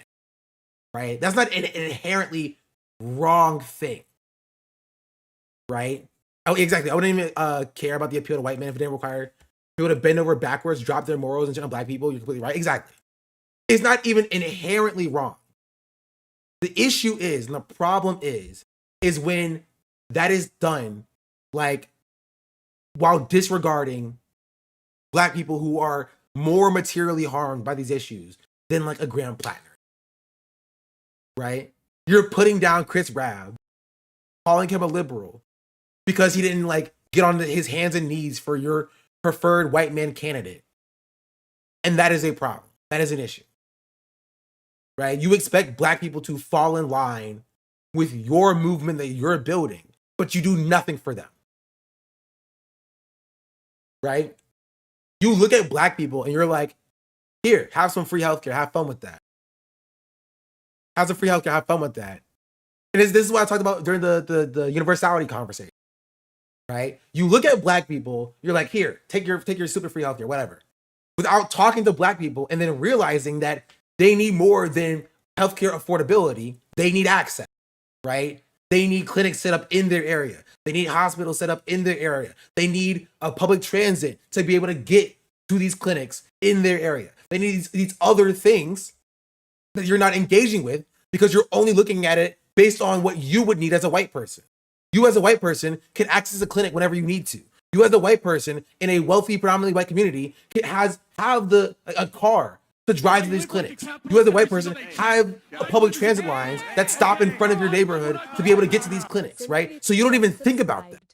You don't even consider the fact that Black people may need other things because the communities are still redlined, right? That they're still affected by systemic racism, right? And so you don't give Black people the tools that they need to succeed in this country, and you get mad at them for not falling in line with the project that is obviously not built to serve them, right? You look at Black people and you scoff. You're saying, I'm doing this for you. Why don't you love me? Why are you not praising me? Why are you not praising my preferred candidate? Even though we didn't center you. You know what I mean? Even though we didn't talk about your issues, even though we don't go to your communities and engage in your communities. Why do you not love me? Why are you not praising me right now? You must be the problem. You must be the issue. Is it also because he's running in Maine too, though? So he's useful to attracting white men, but they message it saying that is because we need him in Senate. No. They don't care about Maine, right? If Graham Plattner was running in a predominantly, there's no predominantly Black city, but if Graham Plattner was running in like, I don't know, Alabama or something that has a large Black population, or I don't know, North Carolina has a large Black population, not like predominantly, right? Or even like Michigan, right? Even Illinois or whatever, right? If they were running in a state that has a higher percentage of Black people, it'd be the same thing, right? They don't think Graham Plattner is useful because he can win Maine. They think Graham Plattner is useful because he can bring in white people to the wider leftist movement. This is not about winning Maine, right? This is not about white people in Maine. This is about white people around the country. They're addressing the Joe Rogan of the left conversation. That's what it is. That's what it is. There's no reason why they would be demanding that Chris Rabb bend the knee to Graham Plattner if it wasn't because of that.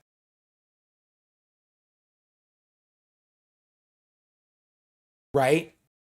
There'll be no reason to demand fealty for Graham Plattner internationally. He's in Maine. He has it unlocked. He's a white, right? There's no reason for them to be demanding that other politicians fall in line unless it's about the wider movement.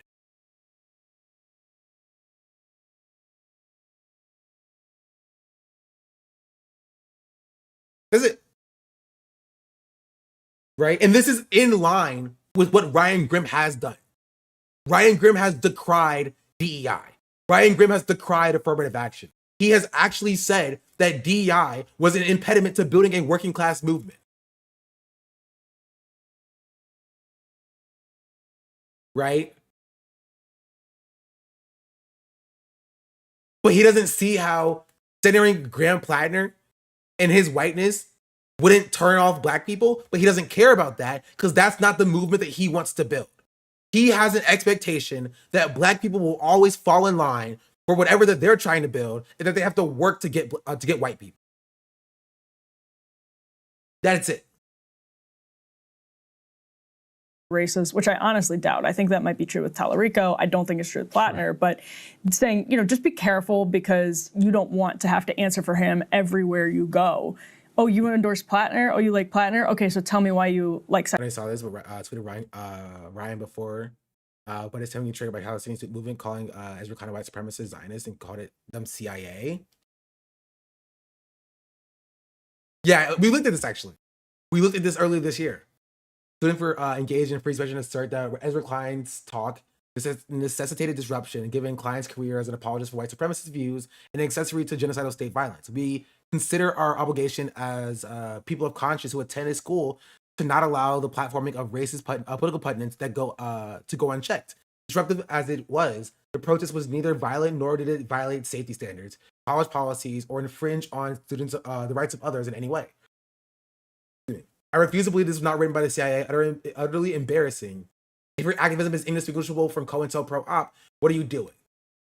Like, Ryan speculate calling this group of Palestinian students who have faced university, media, and state demonization and suppression, in addition to experiencing the loss of their nation's CIA, for rightfully protesting someone who has supported egregious domestic and foreign policies that have been detrimental to the countless communities, is putting those students in danger. It also dismisses legitimate concerns about white liberal punditry that has propelled fascism in this country. I just really don't like the deplatforming, censoring approach. I've argued for many years that I think it's wrong in principle, but also wrong strategically, because we deplatform and censoring becomes an acceptance tactic. Who do you think is going to get the real boot, Ezra or those Palestinian students? What happening now on the platform proves my point. Fighting for free speech against censorship isn't just right in principle, it's also wise strategically, in my opinion. I know it's obnoxious to criticize student protesters, and I try not to do it much, but they are adults and can take it. We shouldn't baby them. If we then make a tactical error, it's okay to say that. It doesn't have to be a big deal. Healthy debate over tactics is the only way to improve. To say that it's off limits for criticism because their cause is just, which of course it is, does them no favors. Like, what are we talking about here? So you can't like protest Charlie Kirk because you're like, which is maybe that's why they're using Charlie Kirk's lines. That would make sense.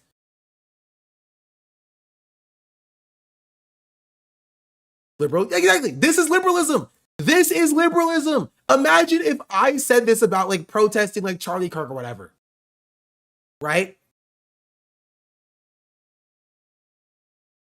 And liberals have said this about protesting Charlie Kirk, right? The problem is nobody calls Ezra Klein out for this because Ezra Klein is white. Ezra Klein is white, and they view Ezra Klein as also useful to the movement. It all makes sense, right? It all makes sense when you start viewing it as they view white people as useful to the movement and black people as not useful to the movement. They are so quick to call black people liberal and throw them out of the movement when they criticize their favorites, their faves, right? But when their fave is getting criticized in the same way, it's like, it's literally ignored, right? Think about who talked about Kyle Klinsky saying slurs. When has that come up? I just want to drop that, point that out. Have you heard that anywhere else in any other community? In any other space? Have you seen that denounced in any other space? Or do they just ignore it because they view Kyle Klinsky as useful? Right? That's not ignored. It's turned into gaslighting and framing the person as an outsider every single time. Do you think they even know I told his audience to join ICE? And then it gets like, it's just like, oh, he was joking. He's Dark Woke King. Dark Woke Defender. The Dark Woke Defender. You don't understand. Right? And it starts to make a lot of sense when you realize that like Ryan Graham, Kyle Klinsky, right? What was I thinking of? Not Kyle Edwards. What is his name? Keith Edwards, right? These are the same people, right? Are you saying that you view Kyle as a racist now because he's a dumb idiot on the early internet? No, he was saying slurs last year, chatter. I didn't call Kyle Klinsky a racist, but he was literally saying slurs last year. Like last year. Like a year ago. Like I'm not, it's like 2025.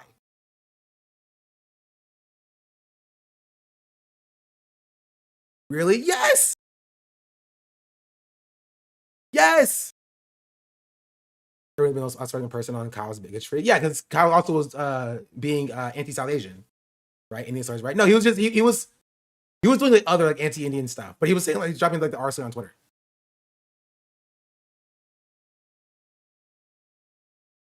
Right? Kyle also called for good people to join ICE. right? Kyle said a lot of insane stuff, crazy stuff recently. He's posting anti-Indian memes that Nazis post on Twitter. Like,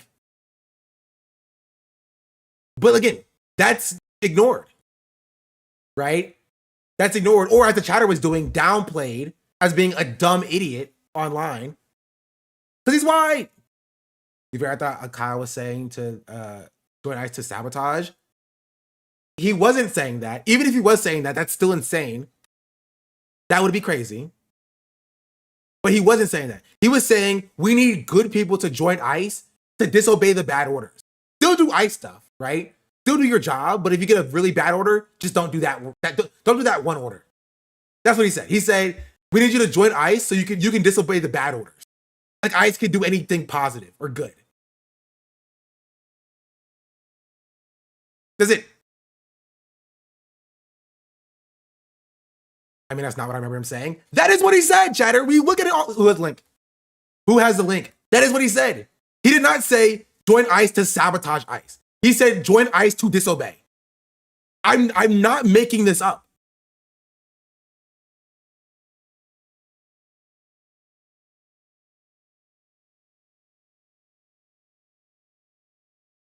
Yeah, that's what happened. Doesn't matter. You remember exactly. How is the person that Black people are accused of being, but are not actually? Yes. They try to prove your point because they almost certainly in other leftist spaces and didn't hear about the recent slurs, or they did and they just purposefully wanted to downplay it because they wanted to defend their fave. Also, then proving my point once again, right? You see a white man, you must get on your knees to defend them. It is like your imperative, right? It is like your programming. It's like iRobot. You have like the 3 laws. Your first law is to defend saying slurs. The second law is to say slurs yourself. And the third law is to defend white people who also say the slurs. Those are your 3 laws. You have like a very finite set of programming. And that is literally it. Literally, objectively it.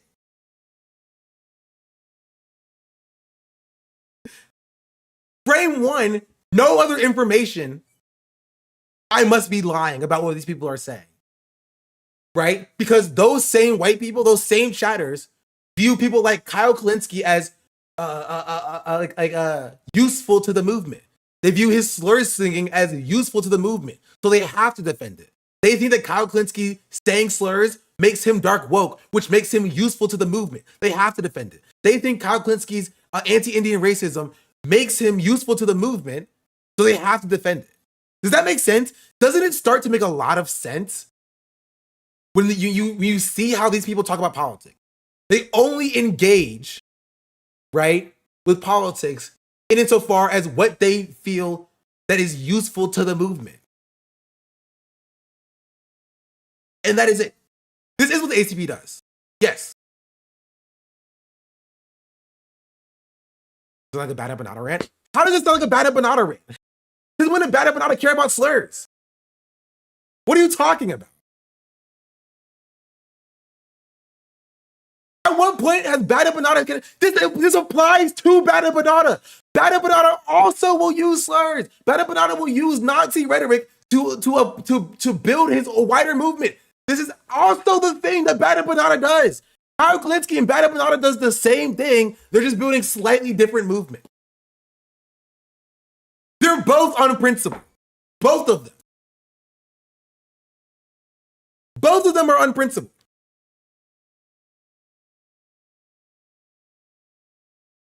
Right? It's what the ACP does. Because they're unprincipled as well. They're also aesthetics focused. They put on like a blazer and a button-down suit and a tie because they say that's what real proletariats do. They don't wear septum piercings, right? Engages in their ears. They don't have colored hair like those Starbucks baristas. No, they're the real proletariat. Like they have the aesthetics of the proletariat. That's what they do. That's what HP does. And that's exactly what these people are doing for Grand Platinum. The same exact thing. It's completely aesthetics focused, right? The aesthetic that they're trying to attract is just different than the aesthetic that the liberals are trying to attract. They're trying to attract white men. The liberals, while also trying to attract white men, also wanted to try to attract queer people as well. That's what the ACB does? Yes, somewhat, for the most part. Let's talk a little bit about ICE. So 175,000 Americans allegedly have applied for jobs at ICE. 175,000. Ladies and gentlemen, let me tell you something. That 175,000 Is it 90% white though? I don't care. I don't know how many times I have to say this. I don't care. This is still racist. Centering your entire movement around whiteness is racist. 1, 2, is identity politics. 3, it won't even work. It won't work. You're not going to build a movement centered around whiteness. I don't know how many times I have to say this. You understand it when it comes to black people. You get it when it comes to black people. When people hold up Kamala Harris as like, Kamala Harris is good because black women love her, you understand that that's silly. But it doesn't clock in your mind because white is the default. It won't work. It's not effective. What's effective is class politics that address people's material conditions. So do that. It makes no sense to talk about how great Graham Plattner is because white people love him, right? How much of a white man that he is and how good that is, right? Because leftists will always say this. Am I wrong?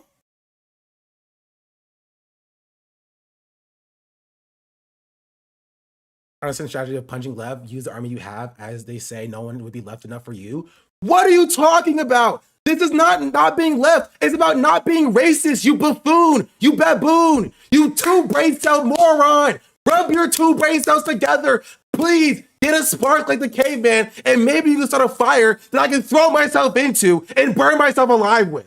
Please, for the love of everything. You're stupid. You are a waste of space and a waste of oxygen. Please, breathing the same air of you is literally poisoning my own lungs. Stop talking. Go somewhere else. I beg of you, go somewhere else with your white self. Go to a different white community. Please, I don't want you here. I will become the person you think that I am. And I'm not there yet. I'm not even there yet. But I will become the person you think that I am.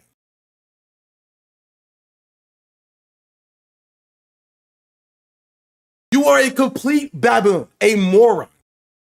This is about the centering of whiteness and how that is racist.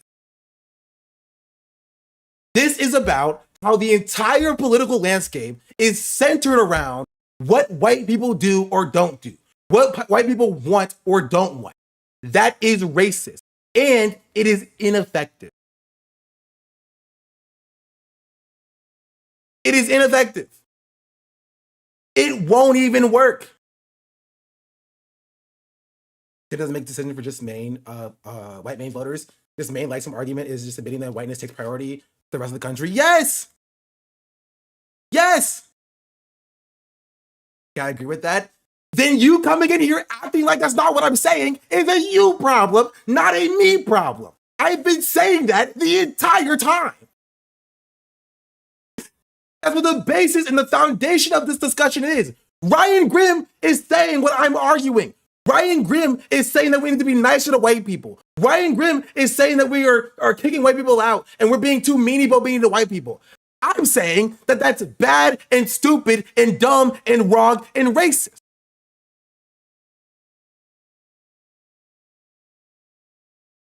And my issue is that nobody else is going to call that out because they also like that concept. They are for that concept. It is an inherently white supremacist concept. It is. It is a white supremacist concept to base the entirety of your political ideology around what is good or not good for white people. It is White Lives Matter. It is. Right? This take from Keith Edwards is just Charlie Kirk.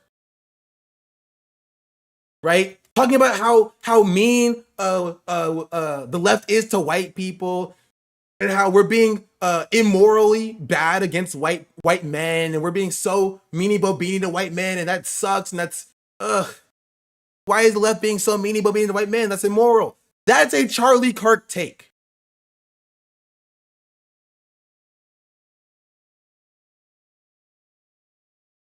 That's it. That is it.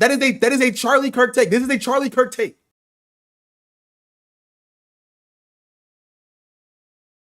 Who's saying that though? Keith Edwards is saying that right now. Charlie Kirk was saying that, but Ryan Grimm was saying that. That's how we got here in the first place.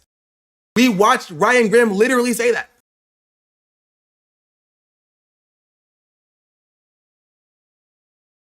This entire conversation is about how the left is too mean to white people. He literally compared the left's treatment of white people to queer people. He made an analogy that compared like anti-white men oppression to the queer people being in the closet. That is, I'll play it again. You know what? First, I'll play Kyle Klinsky saying that we need more good people in ICE. Good people, go join ICE right now, please. And then we'll get to that. Allegedly have applied for jobs at ICE. Let's talk a little bit about ICE. So 175,000 Americans allegedly have applied for jobs at ICE. 175,000.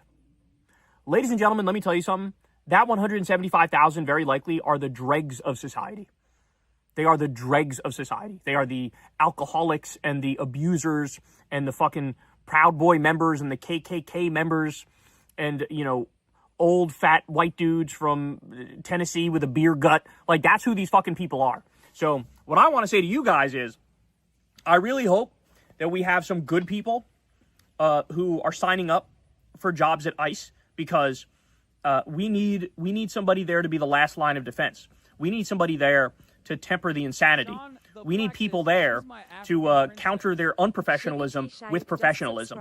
And that's what we're seeing now, by the way. We're seeing there's now a big beef between cops and ICE, and it's understandable that that's the case. They're encroaching on the territory of the cops, and they're wildly unprofessional, and they're committing crimes, and they're causing problems, which makes the life of cops way harder. So these 175,000 Americans. Like you don't have to be pro-ICE to be pro-cop to be anti-ICE. It's not one or the other. You don't have to pick a side here.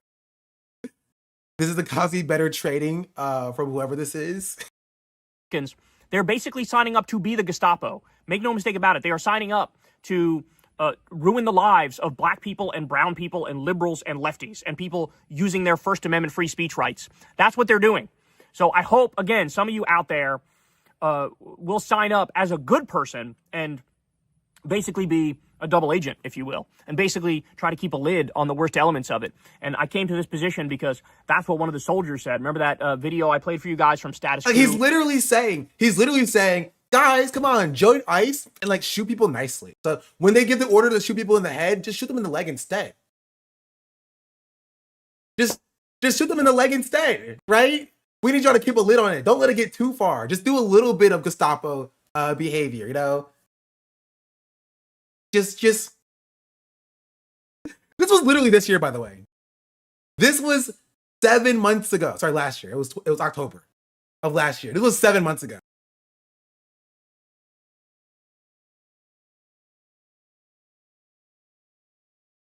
This isn't satire. This is not satire. He's not joking. He's saying that you should join ICE to be a good ICE agent. It's supposed to be a leftist. People will say that Kyle Klinsky is a leftist and I'm not a leftist. To give you good context, right? To give you context, people will say that Kyle Klinsky is a leftist, but I'm the liberal. I'm the liberal here. When Kyle Klinsky's out here saying that you should join ICE as a good ICE member. Do they call you a liberal or do they call you ultra? They call me a liberal. I said it before, right? If you are black, right? If you are black and you're against Graham Plattner, you're a liberal. If you are white and you're against Graham Plattner, you're an ultra. Right? Because black people cannot hold any political ideology outside of liberal. Black equals Democratic Party. That's it. If you are black and you disagree with Graham Plattner, or you're black and you criticize Kyle Kalinske or whatever, you're a liberal. If you're white and you do that, you're like an ultra. You're a bad empanada stand or whatever.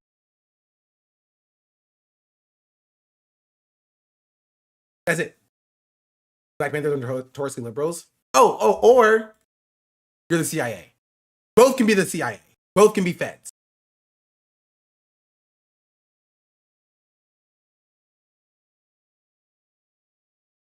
That's it.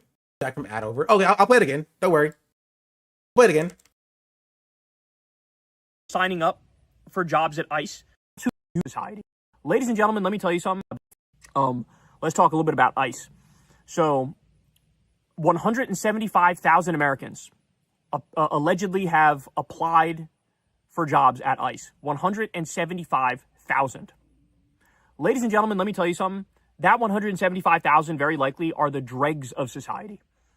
They are the dregs of society. They are the alcoholics and the abusers and the fucking Proud Boy members and the KKK members and, you know, old fat white dudes from Tennessee with a beer gut. Like, that's who these fucking people are. So what I want to say to you guys is, I really hope that we have some good people who are signing up for jobs at ICE, because we need somebody there to be the last line of defense. We need somebody there to temper the insanity. We need people there to counter their unprofessionalism with professionalism. And that's what we're seeing now, by the way. We're seeing there's now a big beef between cops and ICE, and it's understandable that that's the case. They're encroaching on the territory of the cops, and they're wildly unprofessional, and they're committing crimes, and they're causing problems, which makes the life of cops way harder. So these 175,000 Americans, they're basically signing up to be the Gestapo. Make no mistake about it. They are signing up to ruin the lives of black people and brown people and liberals and lefties and people using their First Amendment free speech rights. That's what they're doing. So I hope, again, some of you out there will sign up as a good person and basically be a double agent, if you will. And basically... Like, this is an insane thing to say. This is an insane thing to say. But, like, people aren't calling Kyle a liberal. Kyle's not getting hit with the liberal label. I'm getting hit with the liberal label. Right? Do you understand how I say about how the way that white people engage with society, right? The way that white leftists engage in the commentary, political commentary space is just fundamentally different. Fundamentally different than the way that, like, marginalized people do. It is, right? But people will ignore Kyle Kalinske saying stuff like this and just spam dark woke commander, dark woke commander, dark woke king. He's a dark woke king, right? Like, with Ryan Grimm says that we need to focus on white men and how the left is too mean to white men. It's defense or crickets. Right? Because they're both white. They're both white. That's what it is.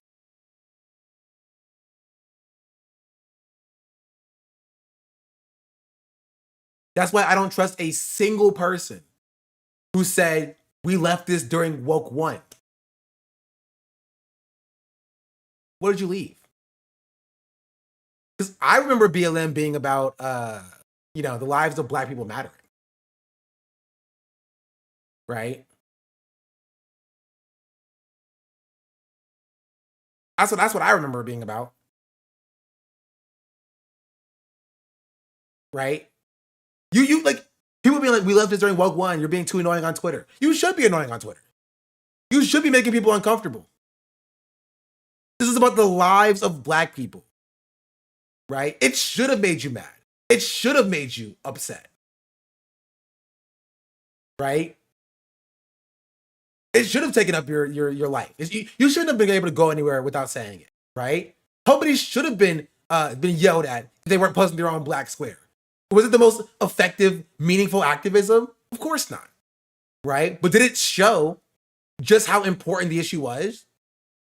That, like, if you were Charlie D'Amelio and you didn't have BLM in your bio, you weren't a real ally because it was that important of an issue, right? It was the humanity of Black people on the like line. a capitalist every single day, Shank. I live as a capitalist. Okay. Does that make sense? So when they say we left that in woke one, Joe Cohen literally said this verbatim on Hassan's stream earlier today. 5-minute clip. I'll take a look at it. Woke one was when I was in college for social working at the time to talk about what was up with everything. It was galvanizing. It was important to the issues affecting us. Yeah, but every single person who was like, we left this in woke one is over. We're not doing woke one anymore. Which, by the way,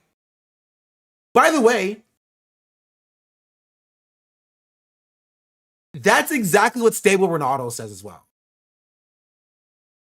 Right? When you see a leftist who says this, Stable Ronaldo said exactly that verbatim. He did. He literally said, hold on, let's see if I can find it. He literally said, like, it's not 2020 anymore.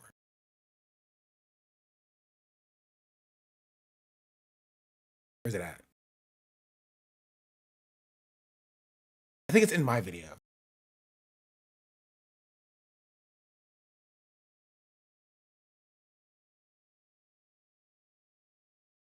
Yada yada yada yada yada. Yada yada yada yada yada. Baseland.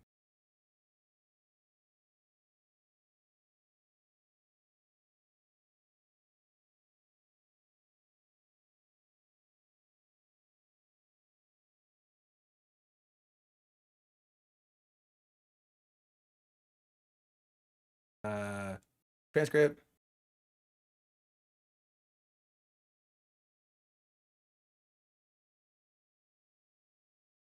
I found it. I found it because I am a genius. I know exactly where all my stuff in my videos are. How do I copy this? Right click. Copy video at current timestamp. Nobody fucking cares, right? That whole fucking time, and they act like they're so strong because they get away with everything. I'm sorry. Like, your time has come. Nobody fucking cares, right? That whole fucking generation where motherfuckers got canceled, that was 2020. Nobody fucking cares anymore. I feel like this homophobic, racist shit, transphobe shit put on the word FaZe Clan actually needs to stop. This was funny. I did enjoy this. It was a funny edit to make. I don't think it's funny, to be honest with you. I don't think it's a good joke. And it also like ruins the image for us because for how much FaZe Clan has like prevailed. But anyway, that's the conversation, right? That's the conversation. Like leftists are saying this exact thing. It's not 2021 anymore. This is not woke one anymore. We're in woke 2.0. It's different now. We're dark woke. We don't do the woke one thing anymore, right? What they're saying is very clearly, we have abandoned what we stood for back then. That's it. That's what they're saying.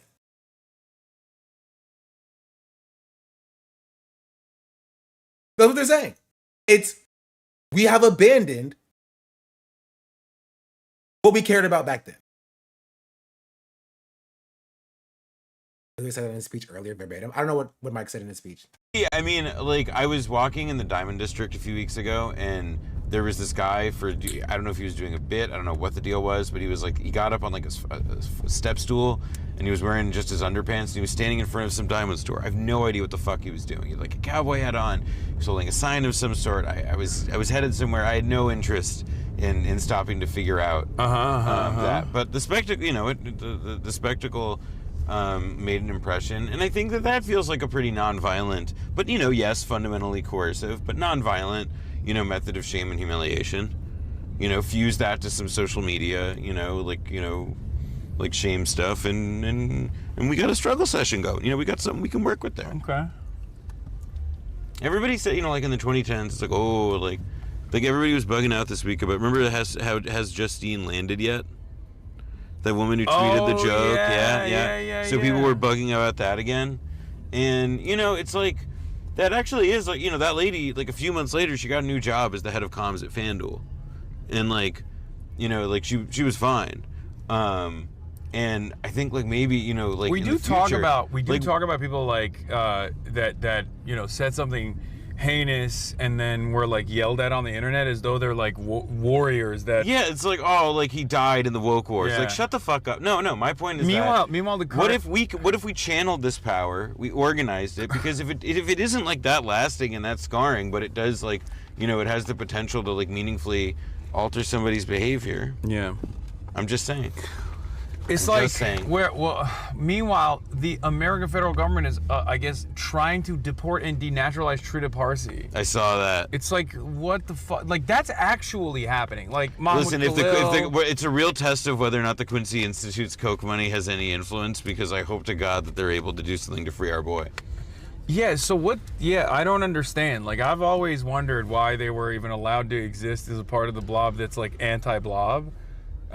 You know, it's like, God forbid you have one think tank. One think tank that's like good and smart and literally one. It's like But two. context. It's like I'm also missing context, but I assume we get back around to it. like CI, right? Is like CI policy. Oh is yeah, the other yeah. one. Well, I mean, That's like it. that's. I mean, Quincy is just like the most like. They have a serious media operation. They like. There's a lot of like really smart people out. It? Oh, okay. But I don't know who they were talking about, so I don't know if that applies or not. I will assume that it does. And I was like, you know, this person. And I was like, in my mind, I'm like, no. I'm sure that was totally accurate to what we're talking about. Anyway, let's continue with this one. Sexual assault. There was a lady that said that she's doing going to Africa to get wait, what?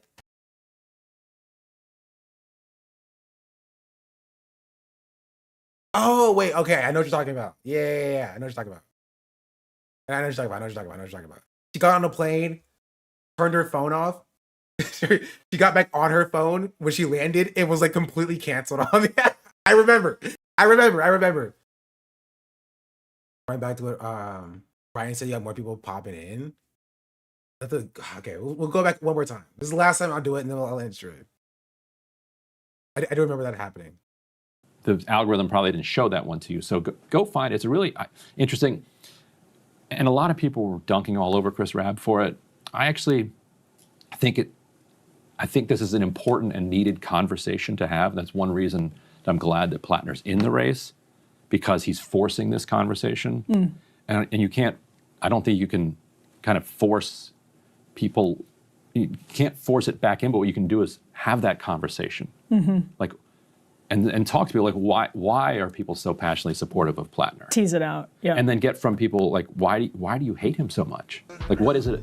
Like, because for Rabb, and for I think a lot of others, it's just aesthetics. It's like that he looks like somebody they don't like. I think that's correct. I mean, And that's why I want that conversation, because I feel like we can maybe break through. It's a great conversation for you in particular to have, because we've been talking about this for a long time. And it's a flip side of back in the early 2010s and 2000s, when the gay rights movement was gaining steam.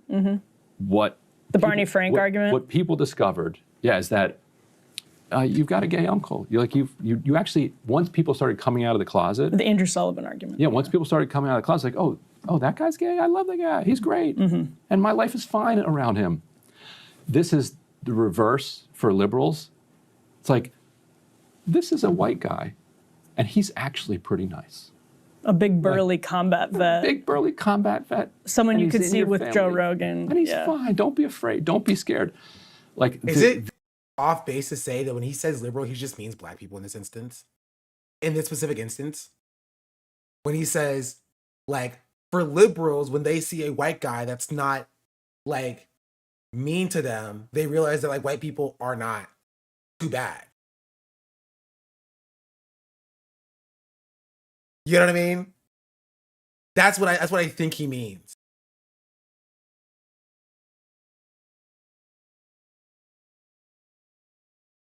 I think it includes upper crust white Dems. Yeah, but upper crust white Dems have no problem with white people. The idea that like upper crust white Dems have any issue with white people or white men is laughable. It's just objectively not true.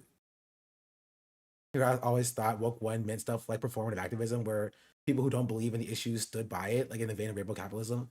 Like also see how it's used to be racist. I mean, I can include like Ryan Grimm and the people who stood by something and they actually don't mean it, just by his actions here, right? So I can get my blue sky libs. I mean, he referenced specifically Chris Rapp.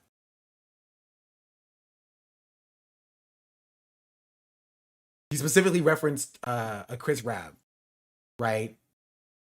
And also, I will add, if he's not even talking about black people, I still think that it's racist because he's not including. There's no win here for Ryan Grimm. Either he's talking about black people and saying a black person looking at a white person and assuming the worst is like reverse racism, or he's talking about only white people, right? Like the white people, as if like the only people whose opinion matter on this issue is like the white people. So it's like it still centers whiteness in the conversation, right? It still centers like whiteness as like the only thing that is pertinent in this conversation, and it's about like white people being nicer to white people because being nicer to white people because it's like off-putting to other white people, right? It is identity politics. I think it's the first. Well, you can believe either way.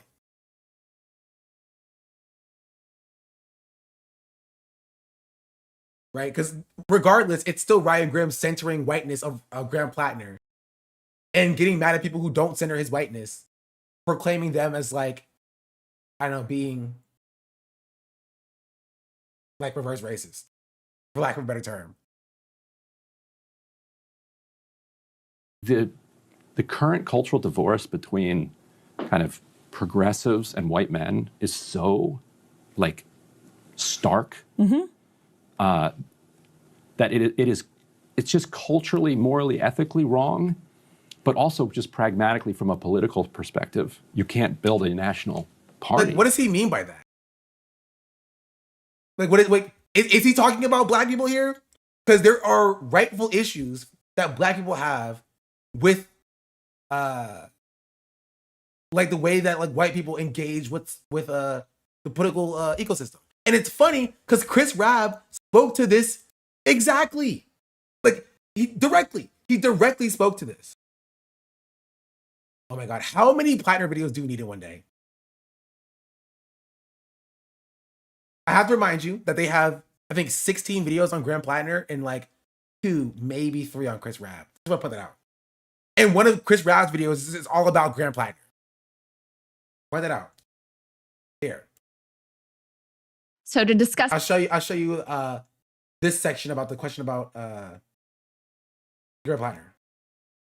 Refuse to acknowledge or commit to. you were critical of Democratic leader Hakeem Jeffries.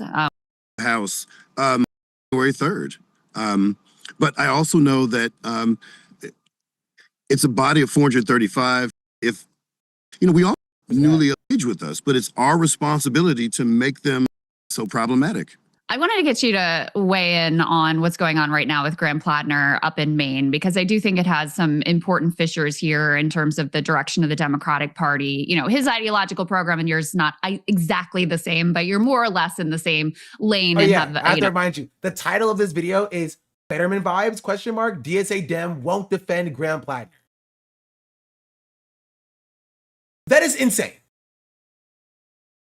That is crazy. And I have to remind you, they've done, at this point, 18 videos. Since we last talked about this yesterday, they have done 2 more Graham Plattner videos. Breaking Points has done 18 videos on Graham Plattner and has done 2 on Chris Rabb. Right? Maybe 3. A chatter said that there was a 3rd. I couldn't find it. And in one of the videos, they just say DSA Dem when referring to a black socialist who won as a socialist in the bluest district in the country.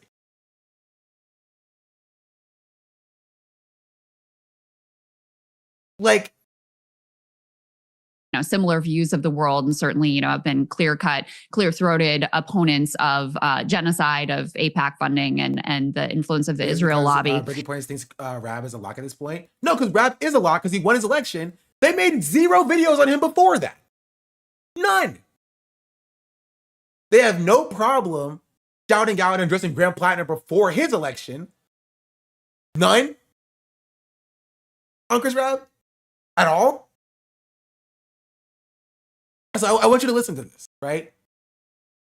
And have similar views of the world, and certainly have been clear-cut, clear-throated opponents of genocide, of AIPAC funding, and the influence of the Israel lobby. He has faced a number of allegations, some of which he's acknowledged that he had a very rough go of it after serving in the military, that he had a drinking problem, he has PTSD, that he engaged in toxic behavior in relationships. Other aspects of which he's completely denied. There was an allegation from a Republican political operative that he had grabbed her by the shoulders forcefully, that he had yanked her by the hand out of a cab, that he had put her arm behind her back and pushed her inside of a room. Again, she says this occurred. He denies it, and the New York Times was unable to confirm it. I wonder what you make of the allegations and also what has been seen as extreme scrutiny into his life that doesn't seem to be matched with a level of scrutiny into others who do not challenge the oligarchy and do not challenge, AIPAC and the status quo on Israel as aggressively as he does. Yeah, this is challenging for me because I've felt that folks who have been identified as hard-scrabbled, populist, left of center, white guys get far more leeway than folks like me, Black progressives. Yeah.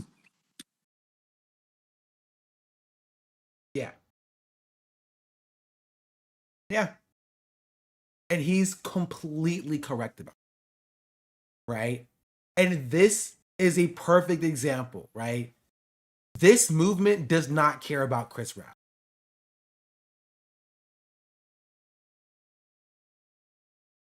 It doesn't. Right? I don't even think this movement cares about Graham Plattner as a person. They care about Graham Plattner because of what he represents. Graham Plattner represents a constituency that they want to win over, and that is white men. That's it. They think Graham Plattner is useful in the crusade to find the Joe Rogan of the left. Right? Leftists spent so much time removing themselves from that liberal framing only to then do it themselves. Right? It is aesthetics. It is fully aesthetics. They don't want to acknowledge it, but it is aesthetic. Right? Graham Plattner has the aesthetics that they want. They don't care about winning white people, or they don't care about winning black people, so they don't need Chris Rab. The only base of support that they want to get is white men. Isn't this more about removing Susan Collins above all? No, they don't care about removing Susan Collins. They don't. They'll claim that they do. They do not. Because if they cared about removing Susan Collins, they wouldn't have an issue with criticizing Graham Plattner. The reason why they have to defend everything that Graham Plattner does with no critique ever whatsoever is because they need Graham Plattner to stand as an idol. Right? That's not what you do with candidates. That's what you do with deities.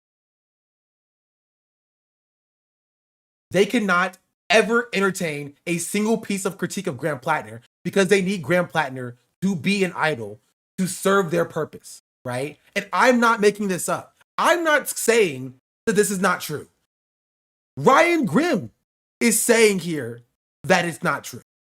Ryan Grimm is focusing on Graham Plattner as a aesthetics idol, right? It's based on his aesthetics. It's based on his characteristics. This is why Ryan Grimm talks about the left being too mean to white men. This is why Ryan Grimm talks about the left comparing being a white man on the left to being gay. That is literally what he does. He does that in this video. I've played it 4 times, and I will play it again. That's what he says. Yes. Yes. That is what he says. He compares being a white man to being gay. And I think she asked him that because she's hoping for an endorsement from a black leftist for Graham. Yeah, and that's an insane expectation. It is an insane expectation to bring an accomplished black socialist on your broadcast and for have its only use to be defending a white man. Is what I said earlier. The only use that black people have in this movement is to defend the goodest boys of white people. That's it. I've seen it myself with my own two eyes. Right? I've seen it myself with my own two eyes, with how people use me. That's the only use of black leftists in this movement. The entirety of the political landscape as it exists is on white men, right? And I'll allow this message through, even though it has a black term. Such record behavior, tense discussion on Plattner. Fuck you. That's my answer to you. That's it. If you think this is a discussion about Graham Plattner, I don't know, you can go. I don't know. There's a lot of stuff you can do. There's a lot of stuff you can do. I can tell you where you can shove this one or this one. This is a conversation on whiteness. That's it. This is a conversation on whiteness, and it makes you uncomfortable. Are you uncomfortable, chatter? Does it make you feel bad to be called out for how whiteness called out? This is a conversation about whiteness. That's it.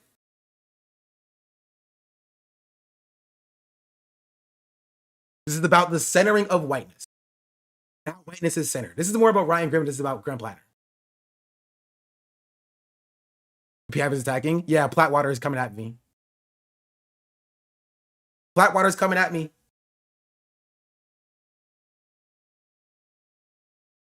Right? Shannon, did you know Plattwater was bad when you joined it, like Graham Plattner did, by the way? Were you aware and knew that it was bad before you joined it? Just wondering.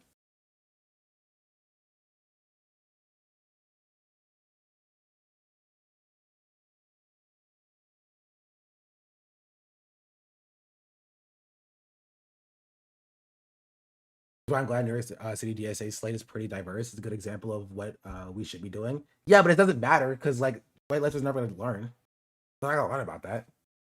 They're not going to learn that it. And this is actually something that I think Hassan has gotten better at.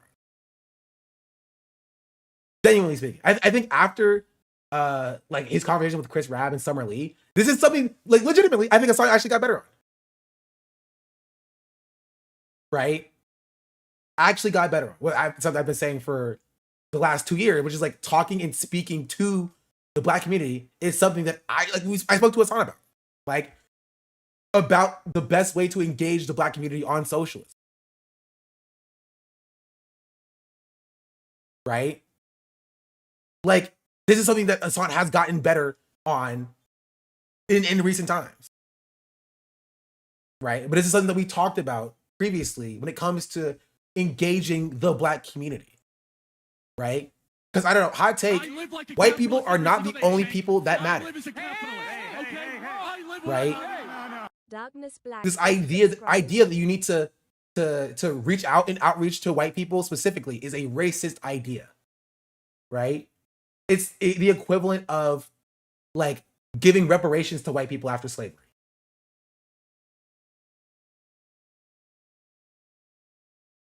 Right? It's the same thing of like a rising tides lifts all boats or trickle down economics.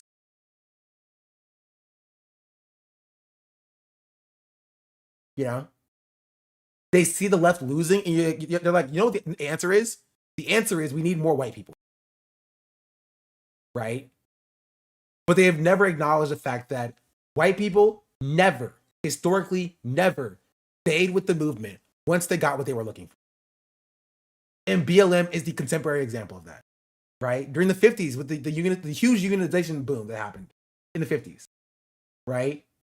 The Rainbow Coalition, Black workers and white workers uniting and unionizing. Do you know why that movement failed? It's because the capital owners went to white workers and offered them middle management positions and pennies as raises, and they abandoned the movement. That's what happened. Right? That's what happened. That's why the unionization efforts that happened in the 50s petered out. That's how they were able to break solidarity. Does that make sense? Appeals to whiteness will never work. Because what will happen is you'll get white people on board, you'll pass maybe Medicare for all, and then black people will still be suffering because they can't access, right, that healthcare. They'll get free healthcare, then they can't access. And we'll be in the same problem over and over and over and over again. But Ryan Grimm won't care because he would fix his issue. Kyle Klinsky won't care because he'll fix his issue. They don't care about liberation. These people do not care about liberation.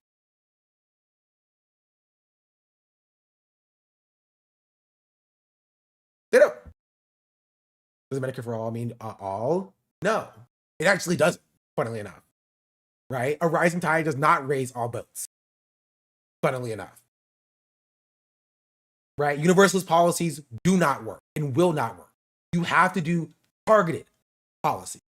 Reparations needs to be targeted. You can't see the history of slavery and be like, we're going to give reparations to everybody. That will never work.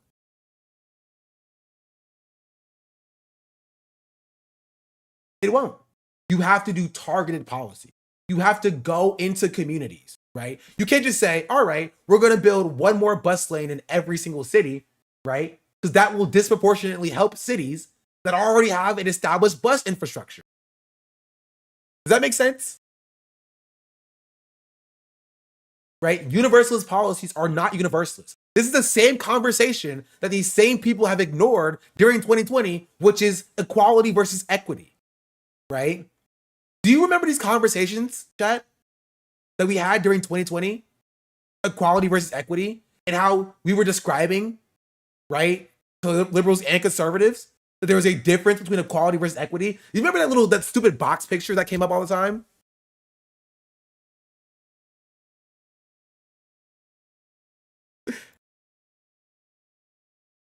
You know this one?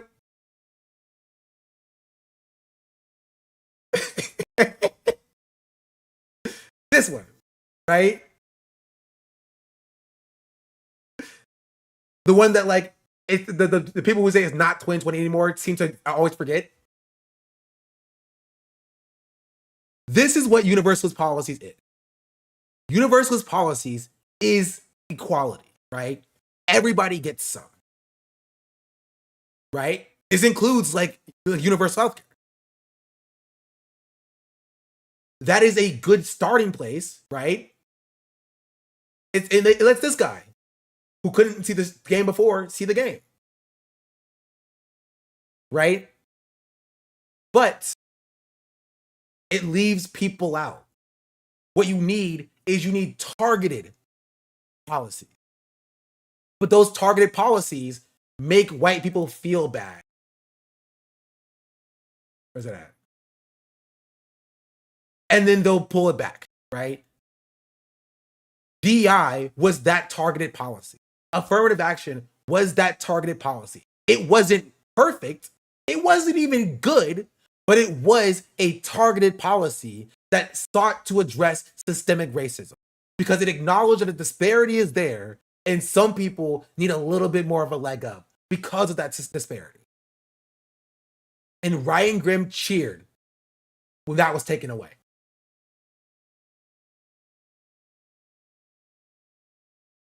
Right? Black federal jobs plummeted. Black employment in, the C-suite and middle management plummeted. Black attendance at Ivy League universities plummeted. Ryan Grimm cheered for that.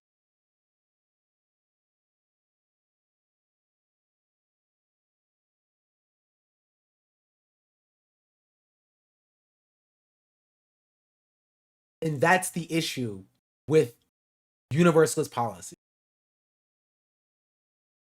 Right? This is material. What I'm talking about is materialist in nature. Objectively speaking. Ryan Grimm likes to proclaim that he's doing class politics, but he's not. Because you have to realize that the class position of Black people is different and will be different so long as we live in a white supremacist system. That's not materialist in nature. That is ignoring material reality to push for a white-centric political framework. It is white supremacy and it is racist.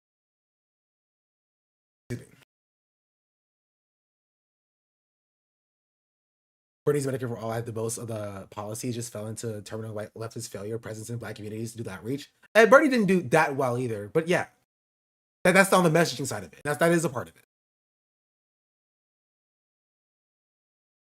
It's true that the whole reason the Dems fell back on the trans rights border while police reform was the fear of outcasting white people. Yes. Yes, it is not something that is unique to leftism or leftists. This, and I say it all the time, and I will end by saying this. The entirety of our political landscape is built around white men specifically in contemporary society. Nazis care about how do you attract white men. Conservative Republicans care about how do you attract white men. Centrists care about how you attract white men. Liberals, Democrats care about how you attract white men. And leftists care about how you attract white men. And that's it. That is all the entirety of society cares about. We have structured the entirety of our political landscape around white men. And then we're surprised when there's a frustration here, right? There's a surprise when there's a frustration here from marginalized people. What Chris Rabb was talking about here was about that frustration. When Chris Rabb says that Graham Plattner gets more credit or gets more leeway, gets more, what's the word I'm looking for? Grace. Gets more grace than he does because he is Black. That's what he's referring to. And it's true. And the fact that that's being reacted to in the way that it's being reacted to shows that the white left has a racism problem. And it still does. And nobody has the balls to call it out. Because they're cowards. And Black leftists, when they do call it out, end up deciding to leave the movement.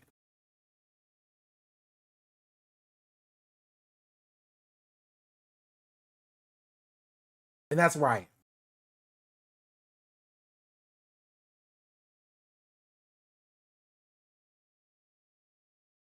Did not leftists thought to provide more material support to communities that needed it most? No, it's not. And I know it's not.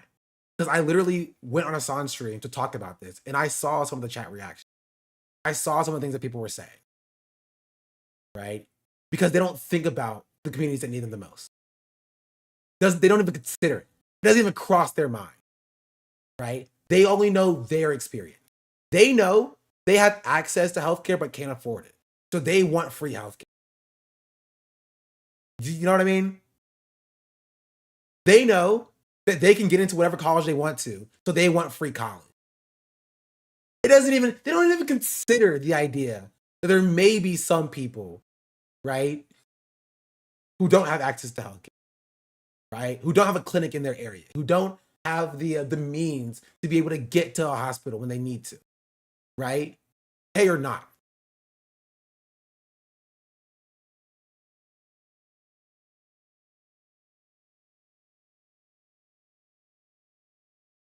And that's it.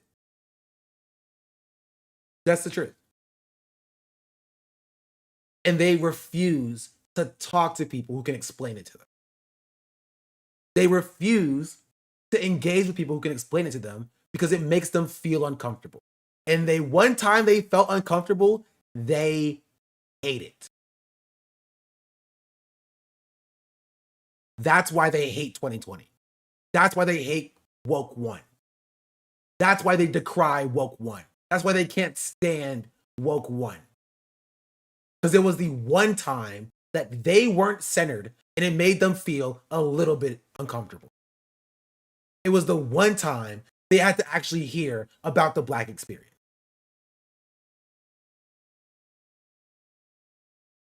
That's it. It feels like oppression? No, not even feels like.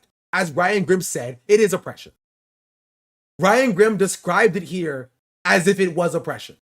He is saying here that white people felt this, the white men felt the same oppression that queer people faced in the closet. That is what he said. That is what he said, and nobody has the balls to call him. Nobody. Nobody.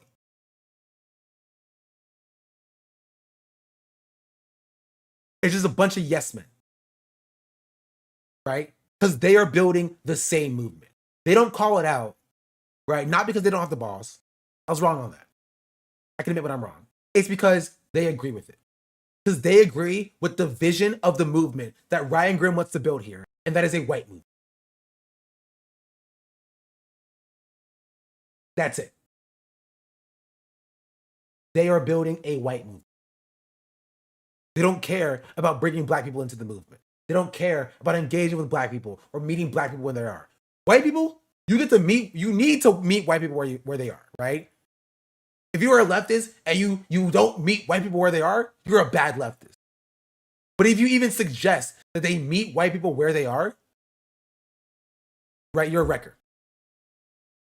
If you even suggest that you meet Black people where they are, sorry. If you suggest that you meet Black people where they are, you're a wrecker. If you even suggest that you meet Black people at the places where they are, the communities that they're at, or their positionality, right? You're a liberal. You're not a part of the movement. Because obviously only liberals care about meeting Black people where they are.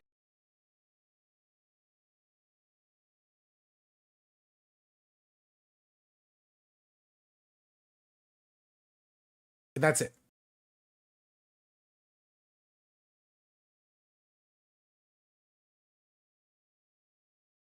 That's it.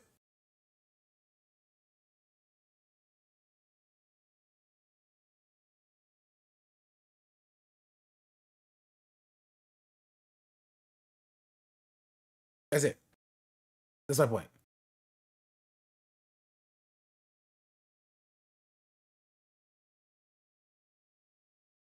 That's my point. And I've seen chatters that I made uncomfortable. And honestly, their tears make me feel me.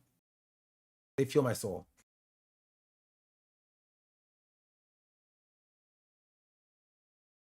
They feel my soul. This went on a lot longer than I expected it to. I was going to upload this like my white leftist rant video. My white leftist rant video was like 1 hour long, but now it's 3 hours, and I'm not editing it. So where's it at? Yeah, this was 1 hour long. It's like actually 30 minutes. Right, it was 7 months ago, and nothing has changed.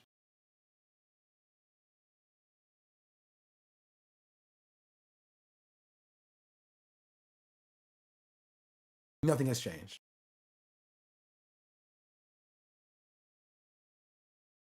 I was about to go get the Henny. Big Razor, thank you for the 5 gifted subs. I want to include this in the video. What is it? Okay.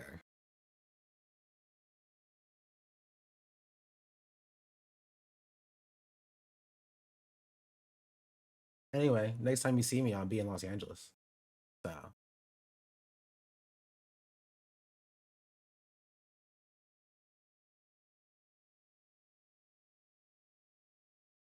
was about to go get the Henny. And as I'll address this last thing I'll say, the idea that you think that because he's a journalist talking about Gaza, that he can't be racist shows exactly who you are. And so I want to address you. Actually, you don't deserve my attention.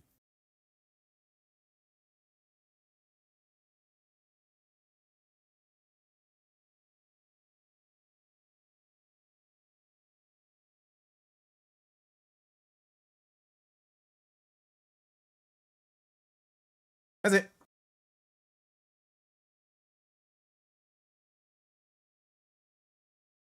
I mean, the best main muster is what it is, but I wish he was really disciplined in an actual movement.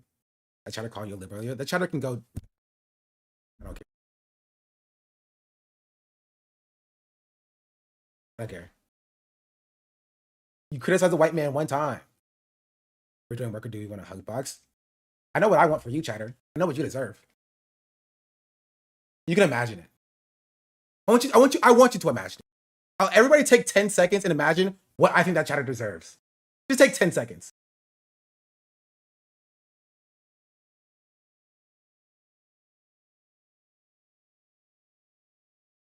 I hope it was a really vivid image for you. Is it?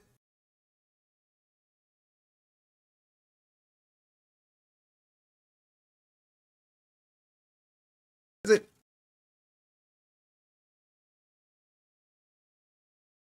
Brian Graham isn't a leftist, but he is wrong. Leftists are not, whatever, what have you.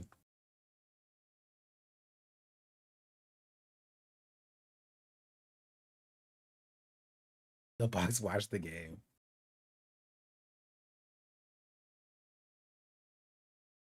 He wants love for you? No, I don't. That's disingenuous to lump him with white leftists. No, I don't think so. This is a white leftist problem. Or this is the white problem. Just consider it. It is a problem with whiteness as a structure. Right? This is something that other white leftists have also done. And I stand on it. And you can cry about it, chatter, all you want.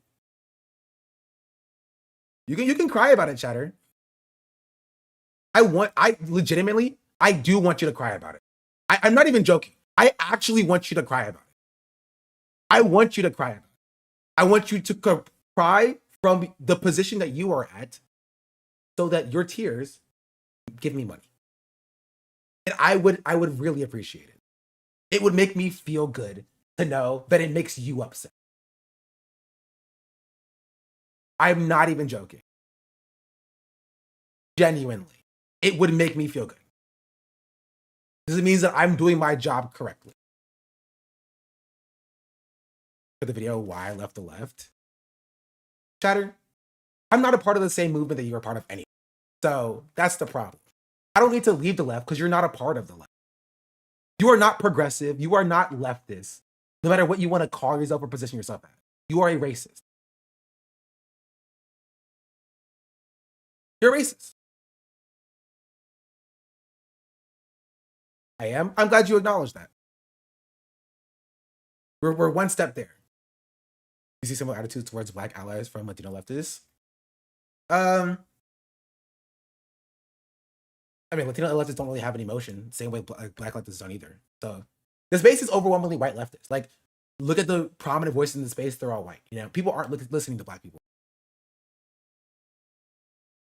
Yeah. Something they're talking about channel now. I live like a mean, you can do it capitalist once. every I don't single day, necessarily do Shank. something. I live as a capitalist, okay? I live when I believe. Stephanie IS girl now just Aren't you movement subscribed. guy who isn't not in your movement? Yeah, I'm not in movement with racist. Tell everyone who marches in the streets with me. Chatter, you don't stand with people marching in the streets with you because people aren't marching in the streets with you. That's the problem. People are not in the streets with you. That's kind of the issue. That's kind of the problem. People are marching in the streets and you abandon them. That's kind of the problem here. You're not in the streets. That's what I'm talking about. Black people are organizing in their spaces, in their communities. White people will do that so long as it serves them, and then they'll move on. Minneapolis, yes, Minneapolis included. That's why you have Kyle Kulinski saying to join ICE. That's what I'm talking about. That is the issue. When it is useful to whatever project white people are building, they will be on board with it. And then when it's no longer useful, they'll move on because they're not building a political project that is inclusive for all people. You don't see that because you're white. You are a white person, which means it's already for you. You are the default. You don't have to look for anything. You don't have to change anything about it. You go outside and look around and you see people that look like you. That's the problem. That's the issue. This is Dr. Umar Maxing. If you think this is Dr. Umar, I'm sorry, you're also racist. You're racist.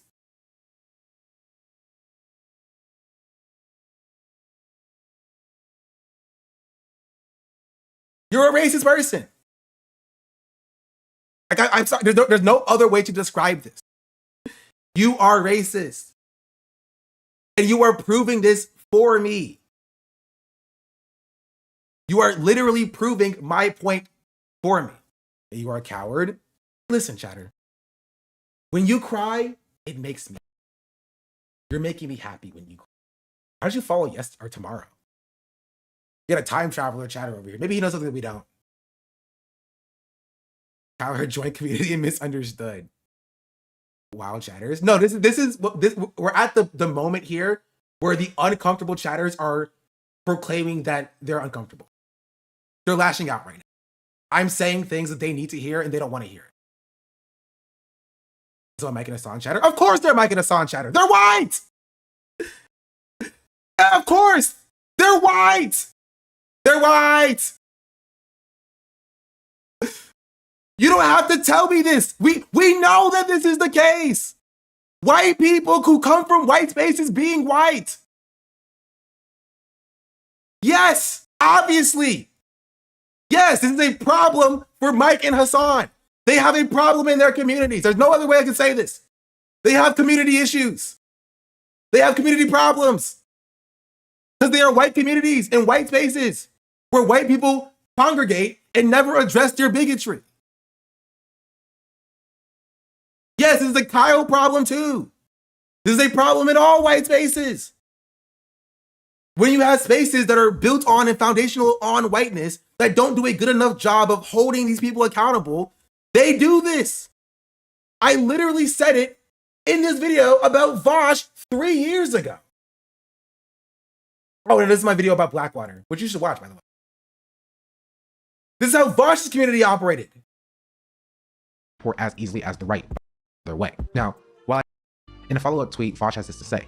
Leftists and progressives have absolutely no idea how unnecessarily repellent they come off to so many people and get angry at the idea of being a more effective social media. IRL? Chatter! I organized the union! IRL. Like, objective, actually. Sean the Black says she's my African. At my workplace.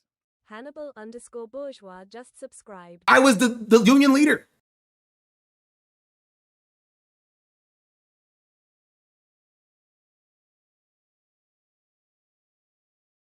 Your response. We will wait. Like, I got us to the contract from inception to contract. I work with and I talk with union organizers. You should call something during COVID to interrupt the reports at abortion or something. Yes, I did that too, but that's not even the point. I also coded the bot for Starbucks unions. Like, there's actually a video. I'm union organized 10 unions. I don't care. I didn't ask you. You tried to come for my credential. Here,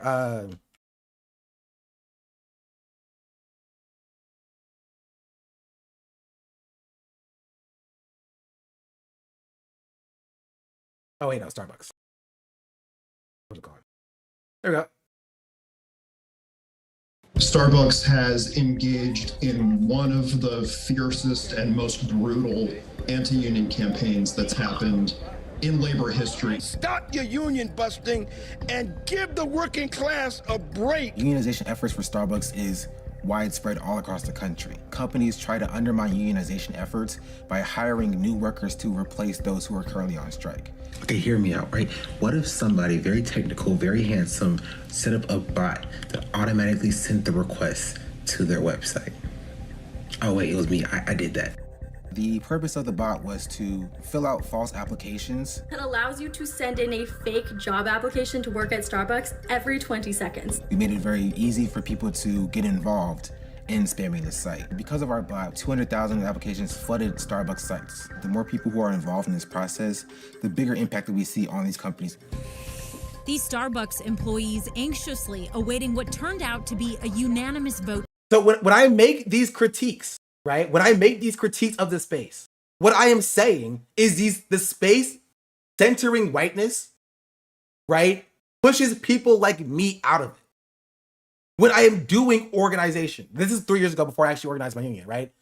But like the stuff like centering the political landscape around how do we attract white men pushes out people like me. And it makes me not want to be involved in the space. I live like a capitalist every single day, Shank.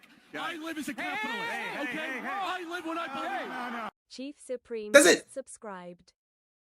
That is literally it. That is what I'm saying.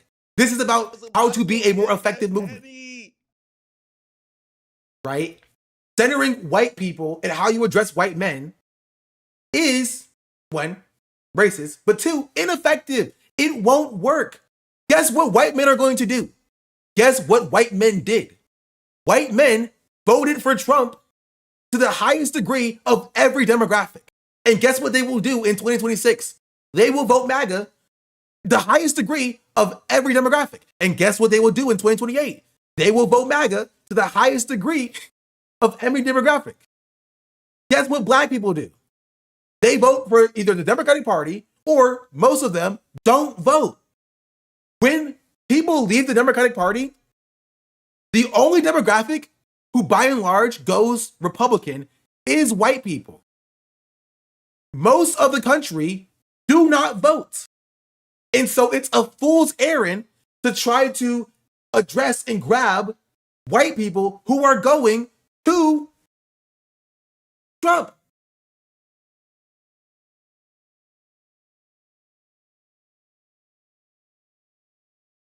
That's what I'm saying. This is the same thing that Kamala Harris did. The same thing. Kamala Harris trying to address independents and Republicans. We saw that was silly. We saw that was stupid. I'm uncomfortable in a Assange in white. So as a white male leftist in DSA, what should we be moving forward in your opinion? GM question, I liberate content. I feel like personally I should just go at times, but I want to be part of the solution. Well, right now I'm not addressing you specifically. I'm addressing the commentary class, people who create the narratives and spin the narrative, right? That's what my current critique is, right? What you should be doing is you should be talking to people in their communities where they are. That's what you should be doing, right? You should go and speak in communities, at communities where they are, right? This is actually something that Hassan says, right? And I know because me and Hassan talked about this, right? We talked about Chris Rabb. We talked about how do you address and meet like black people, young black people where they are, because young black people are leaving the Democratic Party, right? And then he talked about it on his stream. That's what you do. Right? But that's not what Ryan Grimm is doing. And that's not how they're using Graham Plattner. They're using Graham Plattner to try to attract the young white male demographic because they like what's his face? Liberals like Kamala Harris and like the DNC. They see the only path to victory being white men. And that's the problem. And that's the issue.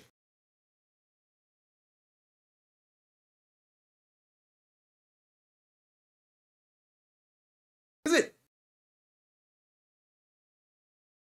That's literally it.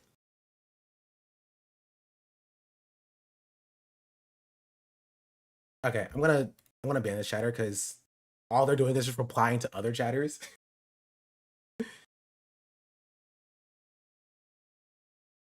Like they're not even talking to me anymore.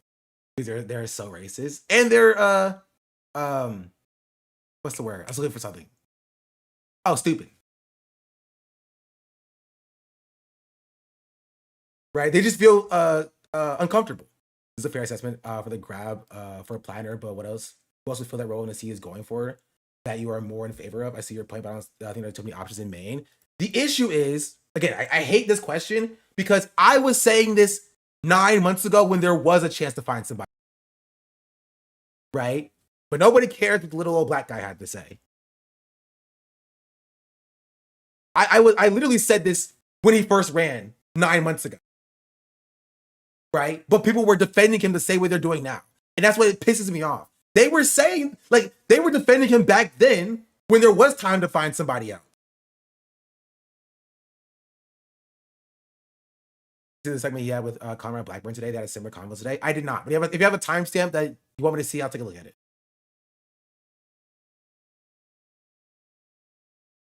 Problem is that Planner had already established a large organizing movement. That's not even true. He was scouted. He was talent. They could have scouted somebody. There's nothing special about Graham Planner. Literally nothing. He was literally scouted because he's a white man. I'm not even making this up. I'm not even making this up. Man has 91% white. Yes, that doesn't matter. Are y'all leftists or not? This doesn't make sense to me. It literally does not make sense to me. Do you think people vote based on identity? Yes or no?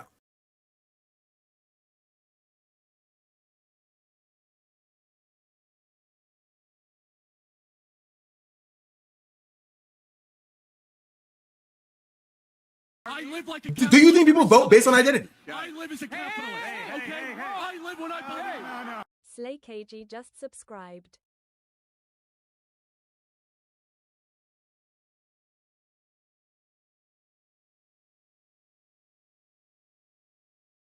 Yes, because MAGA? That's not true. MAGA did not vote based on identity. MAGA voted based on policy. The policy was racism. That's not identity. MAGA did not vote for Trump because Trump was a white man, right? They voted for Trump because Trump was the most effectively marketed racist for them. That's why they love Candace Owens.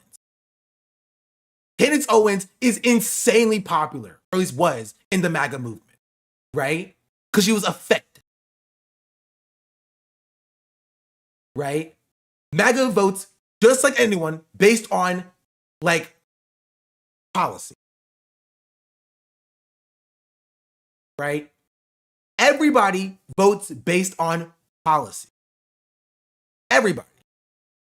It's just a matter of how you market that policy to them. Right? There were Klansmen who voted for Obama. But they don't view it in those terms. Is what dealing with them what makes dealing with them frustrating.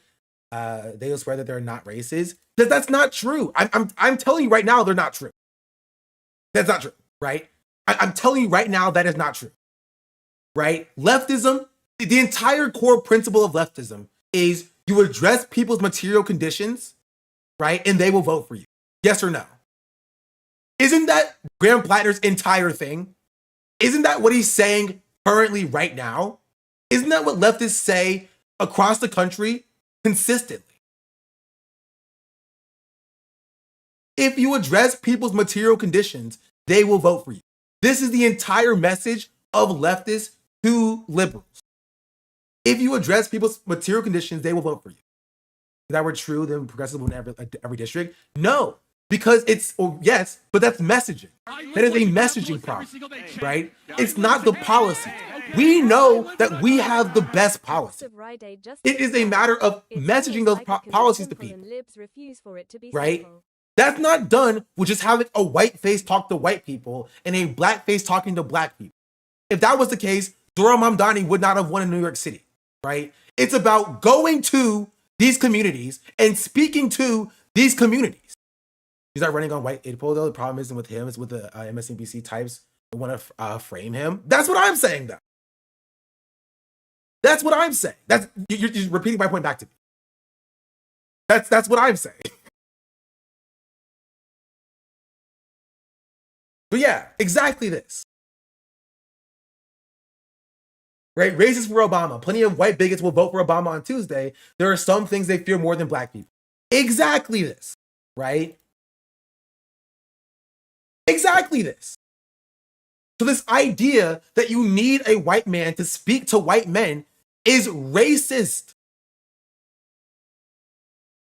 You hear leftist candidates advocate for universal health care, housing, and wage equality, etc. Are considering whiteness too on its question of reevaluating everything on Assange cheddar? It depends, right? It depends. Who are they talking to? Right? Are they going to black people and talking to black people about what their issues are?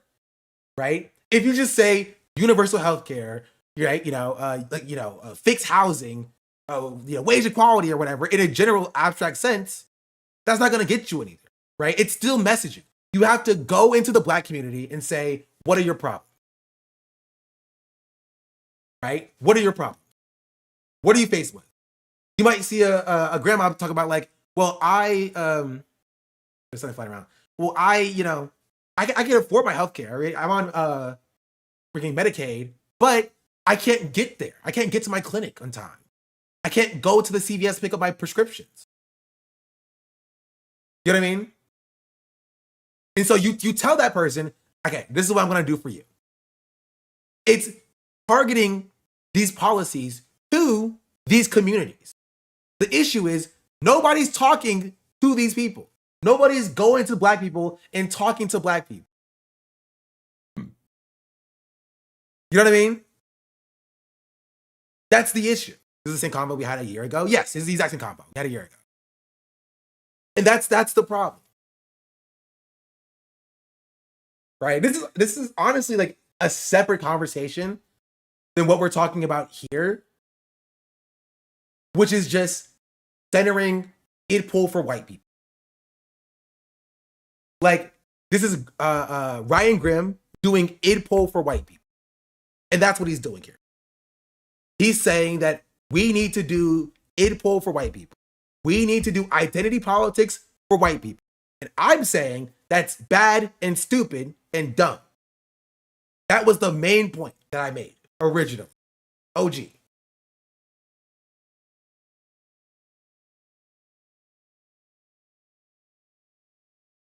That's my main point. Is that this idea that like the left has a white racism problem or like a white bigotry problem because they're too mean to white men and we need to have good white men, and this is like the left kind of getting what they are owed on white men is stupid.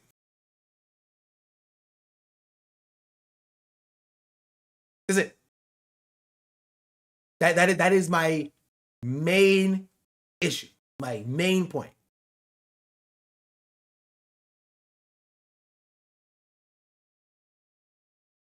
Respect up the black community in Maine. You're still talking about Maine, chatter. Where in my entire spiel, where I just described what my main point is, did I bring up Maine? Please tell me. Where did I bring up Maine? When did I talk about Maine?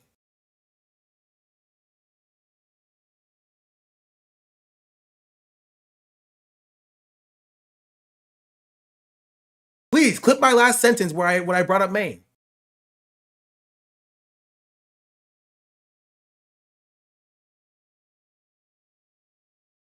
I'll wait.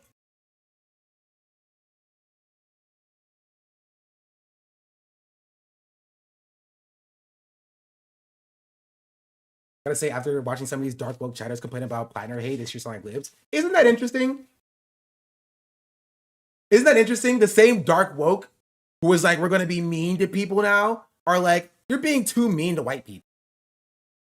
We're being too mean to white people. Stop being mean to white people. Stop it. Stop. No, I'm just being dark woke. I'm being dark woke to white people.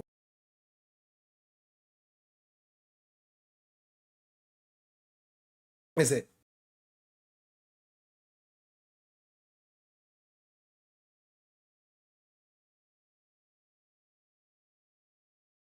Anyway, I made my point. I said my piece.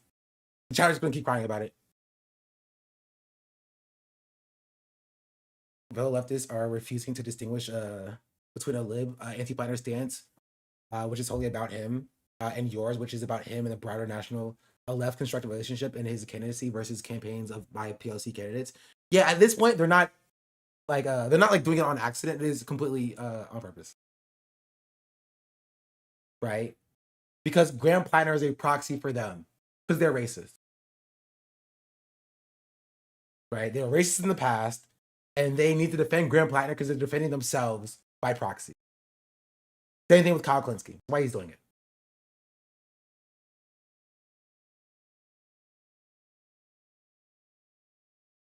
That's it.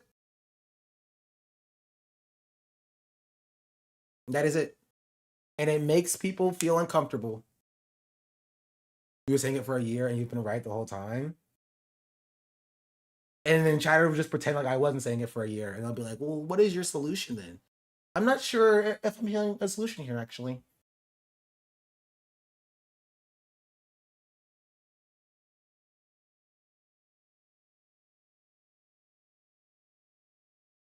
Use of attention. This is why Summer Lee says it. Yeah, but they don't care when Summer Lee says it. They only listen when Summer Lee says it on a Hassan stream or when Chris Raps is on a Hassan stream because Hassan is there. They don't internalize it. They nod because Hassan says to nod.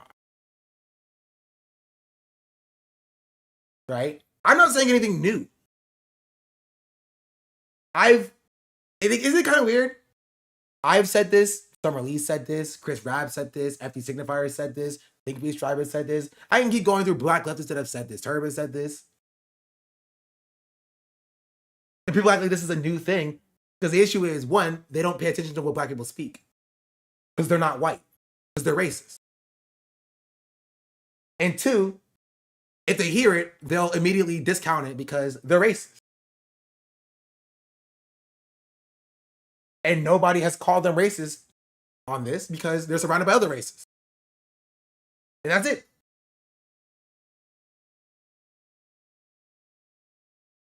They leave us on stream when he has them.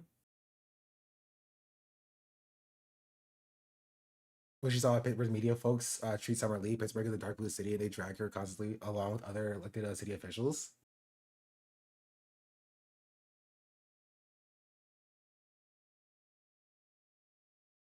I feel like other white leftists could benefit from a civil war fetishist phase in their political development. Nah, even then, I don't think it will help that much. Having anything piss you off? Honestly, not much. Because I stopped caring what they have to say. There was a period of time where I wanted to be seen as a leftist, I guess, to Hassan's chat because I actually enjoyed the chat experience and I valued what they had to say. Then I stopped caring.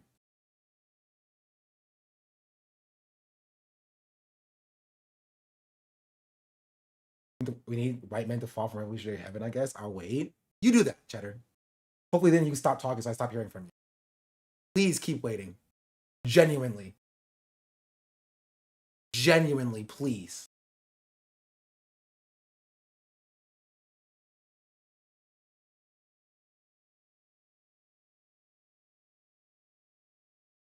It is rants now, it's just all reactionary chauvinism. I don't necessarily think that. I think it's mostly or partially due to the fact that people are just frustrated.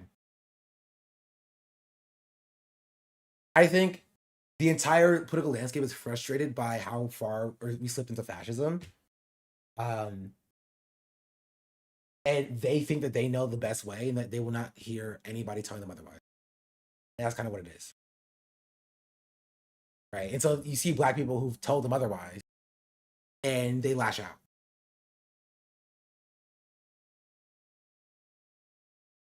That's it.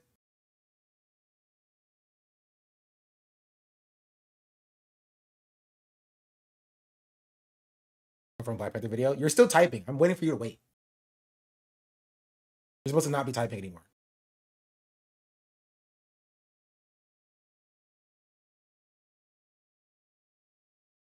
Your strat failed with Bernie 2016. Oh, don't bring that up. Every single day, Shank. I live as a capitalist. Okay? I live when Seattle Green, thank you for the 11 months. Seattle Green just subscribed.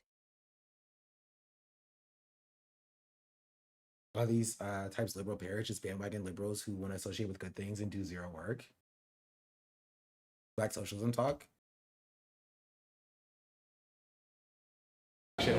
no legacy candidates. Did you see the Geese piece on black socialism?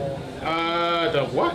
There was a Geese magazine piece. The Geese piece. Yes, I did. Yeah. Yes, I did. What did you think overall? Not the main point that was the draw-in, the clickbait, but how there's no pathway to any kind of socialist politics in the country without black radicals, without black socialism. 100%. I fully agree with it, and you know, and honestly, if you think back to the past, a lot of the wins that I do love Hassan asking every black leftist he knows about this piece. That is actually genuinely hilarious. Every time Hassan sees a black leftist, he's like, "Hey, question for you. Question for you. How did you feel about this Geese piece?" That's so funny. This is Michael. Did I hate it? No, I think it's fine. I think it's funny. I will like that a little bit, but I think it's actually good, because this is exactly what I'm saying that like leftists should do. You know what I mean? Like it's like going to black people and talking to black people about how to engage with black socialism. You know, like that's exactly what you should be doing. Like this is why I say I give Hassan credit. Like he's gotten better on this because he's doing stuff like this. Like exactly that. Very deliberate because chat is dumb. Regular people know. I mean, again, obviously, don't go up to random people and be like, "How do you feel about the Geese piece?" Right? But like, you should be organizing in a diverse community in the first place. Like, you should not be like staying in your DSA building in the suburbs. You should be going to other communities and doing mutual aid already. And if you're not doing that, start doing that. And then once you're doing that, you'll be able to talk to regular black people, regular workers in general, and find out what their issues are. If you're not already in community with black people, that's your first problem. Does that make sense? Like that's your first issue. Like fix that first. Do actual community work. Meet black people. And then, once you've actually done that, engage with them about how to build more community with black people. You know what I mean? That is true. That is true. Socialism made in the 70s and 80s were due to the black. How much do you think there's a difference between black and white socialism? There is, chatter. There is a difference between black and white socialism, especially how you market it. 100%. Yeah. Definitely. Most definitely. The pathway you get black people to engage with socialism and white people engaging with socialism is different. If you don't understand that, I think you're stupid and you're not well read. They have different material conditions. They have different material needs. Because of the history of systemic racism, like, it is different. Objectively so.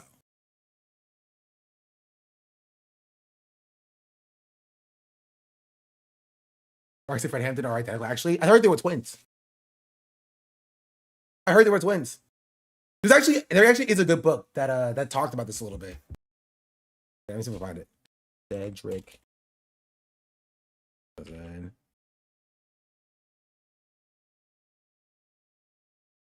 I know you can't read, chatter, so just go ahead and put it into a TTS, an audiobook or something. Black Marxism, the making of the radical Black radical tradition by Cedric Robinson speaks on this exactly and verbatim. Was that link? Yes. I read this like a few months ago because I saw it trending on Twitter. It is a good book. I actually started reading it because I saw there was discourse about this book being bad, and I started reading it. I was like, he's kind of cooking. He's kind of spitting. FD brings up how FDR socialism's shortcomings left the door open for welfare queens, which is the messaging to work. Yeah, that is the case. And he talks about this book too. Does he? Dang it! Gosh, I thought it was unique. I thought it was special here.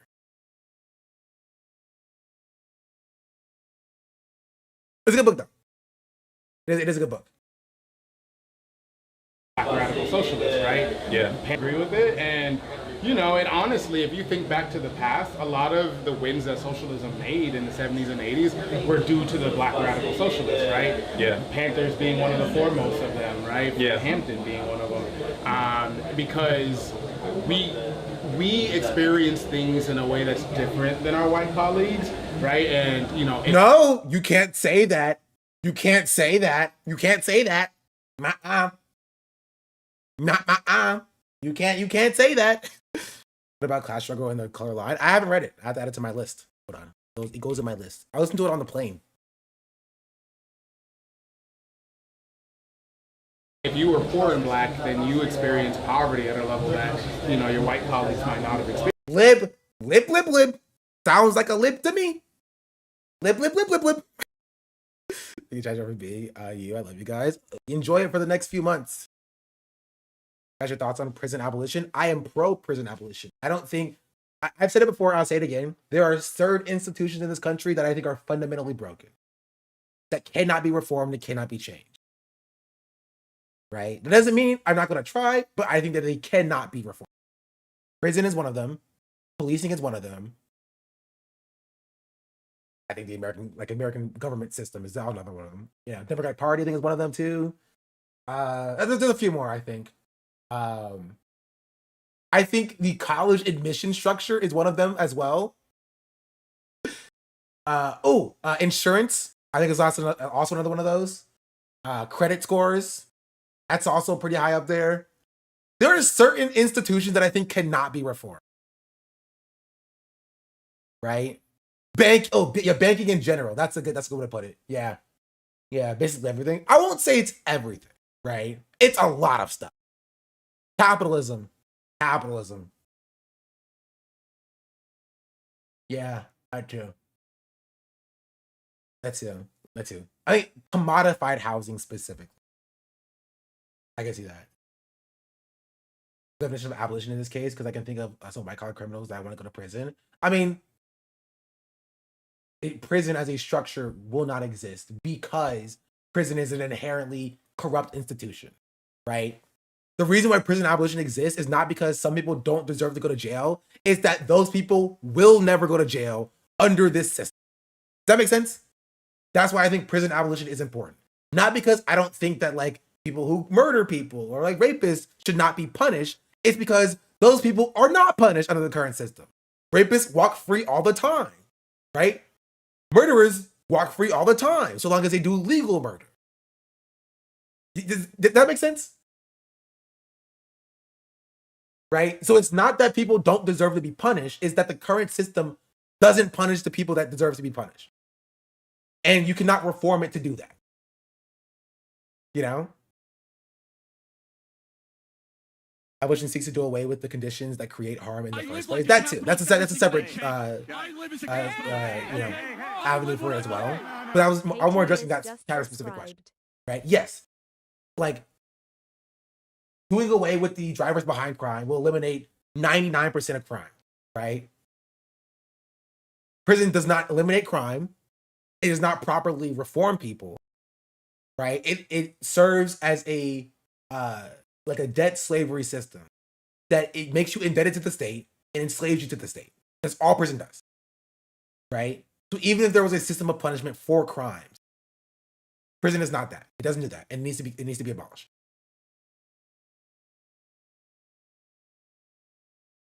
That is my take on prison abolition. Right? How we get there is there's a million different ways we can get there, right? A million different ways we can get there. Right? No one is saying tear down all the prisons right now and then let everybody who's in there walk free. But that is the end goal. The end goal is to getting into a state of society where crime is, drastically reduced. And we have a good restorative justice system that actually functions and works, and prison is not that. Prison also works to continue poverty. Wrote my finance paper on that. Maybe I'll do my thesis on prison. I said that because I think we get stuck in the how do we punish bad people with no prisons, and we get off the track of the abolition is successful. There'd be drastically fewer bad people that would need punishment because of their material conditions wouldn't drive to crime. Oh, 100%. You're completely correct. You are completely correct on that. I agree with you. I agree. I think the long and short of it is prison does not do what it proclaims to do. Right? It does not do what it proclaims to do. And there is a system that we can get to where it does that better. If you fix people's material conditions. Right? That's just the case. So many anti-abolitionists do not understand that we have a long-term vision. That's something we want to happen overnight. Experience things in a way that's different than our white colleagues, right? And, if you were poor and black, then you... Oh, Katie, thank you for the 37 months. Also, Seattle Green, thank you for the 11 months. Skeeto Fire, thank you for the 36 months. Slay KG, thank you for the 3 months. Anonymous, give the thing for 25, get the subs. Or the 25. Thank you for 5, get the subs, usually. Chief Supreme, thank you for the 6 months. Hannibal Burgess, thank you for the 10 months. Anonymous, thank you for the gifted sub. Stephanie, thank you for the 9 months. Nerdiness, thank you for the 5 gifted subs as well. I missed a lot of subs. 3 years is wild. Katie is old. Hell, poor type. You experience poverty at a level that, your white colleagues might not have experienced. And so you have a way of adeptly talking about that in a way that your white colleagues can't. And because you kind of have that experience and that, background, you're able to talk to other black people who are not socialists yet, and you're able to talk to white people, Latinos, right? And that's why Fred Hampton was so good at building the Rainbow Coalition, because he was able to speak a language. Exactly. This is actually, thank you for saying this, Chatter. This is exactly what I was saying in regards to like Ryan Grimm's, we need a white man to talk to their white man. Right? It's like, it's exactly that, right? This idea that like, and as I said this before, this idea that like you need to have a white person who was formerly racist to talk to currently racist white people is laughable. And it's not true.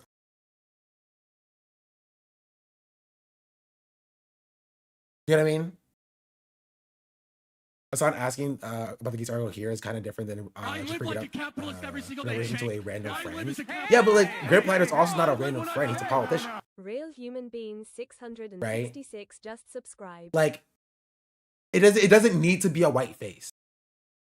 The idea that it needs to be a white face, I think it serves to give white people a reason to be in the movement. I think a lot of white people want to have a place in the movement. You know what I mean? I think a lot of white people want to feel needed in the movement, which is why they'll oftentimes say, hey, I think formerly racist white people need to be like spokespeople for the movement because they can speak to other formerly racist white people or currently racist white people. Lesbi friend just Does that make sense? subscribed.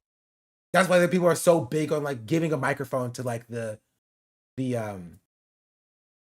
reformed.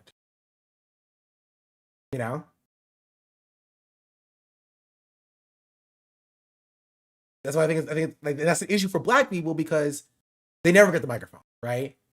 The microphone is just being handed to other formerly racist white people, and the movement never grows or fixes itself, and like black voices are never heard. Does that make sense? I mean, don't they already have a place in the movement as it stands as a white person? Yeah, but they wouldn't be the leaders of the movement, right? It would be centering black people. It would be black people speaking on their issues, and they want to be speakers of the movement. White people like to see themselves at the front of the movement, and they'd like to hear from them as well. That's kind of it. Yeah, that's a good point. Is Daryl Davis. Right, Daryl Davis should have disabused people with the notion that he was de-radicalizing KKK members. Exactly. Right? Fred Hampton also did it. Language that other people can speak. Do you feel like there's a level of disillusionment that happens in every generation, including in young black men as well as young white men that we've seen? Do you feel like socialism is a good alternative to bring back people into the fold? Yeah, 100%, man. I think it's the only way to bring people back into the fold, right? Because that disillusionment, what you hear is our voice has no meaning. You guys don't care to come and talk to us and see how we feel about changing the conditions. You guys just lord over us and say this is what's good for us, right? Well, socialism offers the opposite. Socialism is, hey, you guys should be driving the decisions, right? You guys should be owning the means of production, and you guys should be able to vote and dole it out how you see fit. Right? That'll bring people back in. Yeah, absolutely. What are some other things that you've heard so far as a DSA candidate? Because I feel like for the longest time, I mean, look, I'm Muslim, but I'm white, right? So as a prominent advocate for socialism in America, one of the things that I've heard since 2016 is the Bernie Bros, they're white men, they don't understand. What is the craziest retort you've received from? I think it's kind of funny because the response to that now is from like Ryan Grimm being like, yeah, and we need more white men. we need more white men. We need white men because they're white, and people are too mean to white men.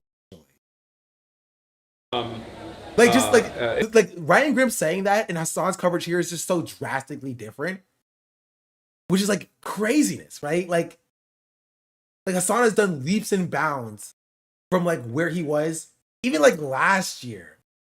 That makes him seem like such a radical anti-racist in comparison to like his other white contemporaries. Because their entire focus is on like, how do we get Graham Plattner? And like Hassan is actually talking to black people being like, what do you think? And that's seen as like revolutionary and transformative.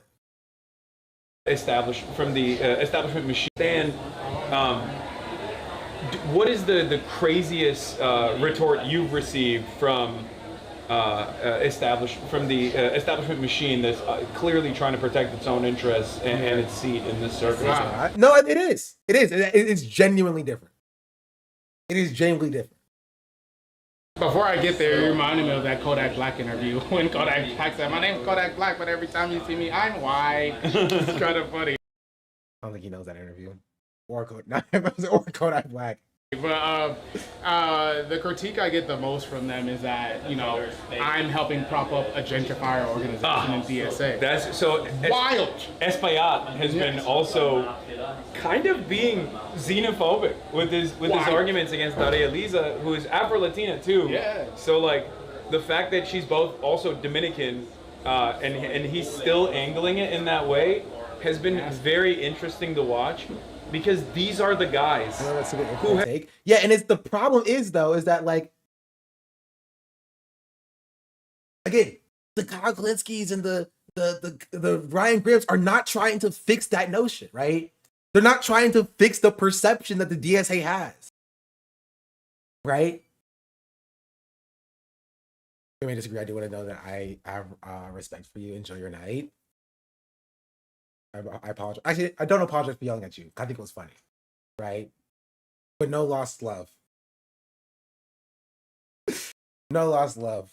I didn't want to lie to you and say that I'm sorry. I did think it was funny, but it's fine. It's okay. No beef is what I'll say. No beef. You see Darlene's response on his stream about persecuting ICE? I did not see that, actually. Someone said Idpol in chat already. I mean, allowed that. It is. They are doing Idpol. People who are doing that are doing Idpol. Doesn't mean that it's inherently wrong, right? Like it doesn't mean that it's inherently not like baseless, right? It is technically identity politics, right? It is. You're in a white organization. It doesn't make it wrong, but it is identity politics. Gentrification that happened because they're in the pocket of the real estate developers. Literally, you know? They're like all the. You might have already discussed this, but how'd you find Kyle's coverage during 2020 BLM protests? I thought it was pretty good. I think he has a lot of potential to be better. I mean, I can't take many people's coverage of BLM seriously because, again, the movie was abandoned. The police reform movement was completely abandoned. The BLM movement was completely abandoned. Right? So it's hard for me to take it seriously when people just moved on from it. Right? There was so much energy for like the police are bad, and now Kyle is telling people to join ICE, you know? Like Kyle was like siding with the cops because the cops are just against ICE. You just curious what's your dog's name? Trying to get into my accounts? Nah, it's Knicks. With a Y. So that's also like issue. I don't think like inherently that like Kyle's like a conservative or whatever, or Ryan Grimm is a conservative. I don't think that that's the case. What I do think is I think it was useful to the furthering of the movement that they wanted to build, and so they used it. No, I didn't say Knicks. I hope the Knicks lose. Spurs in 7.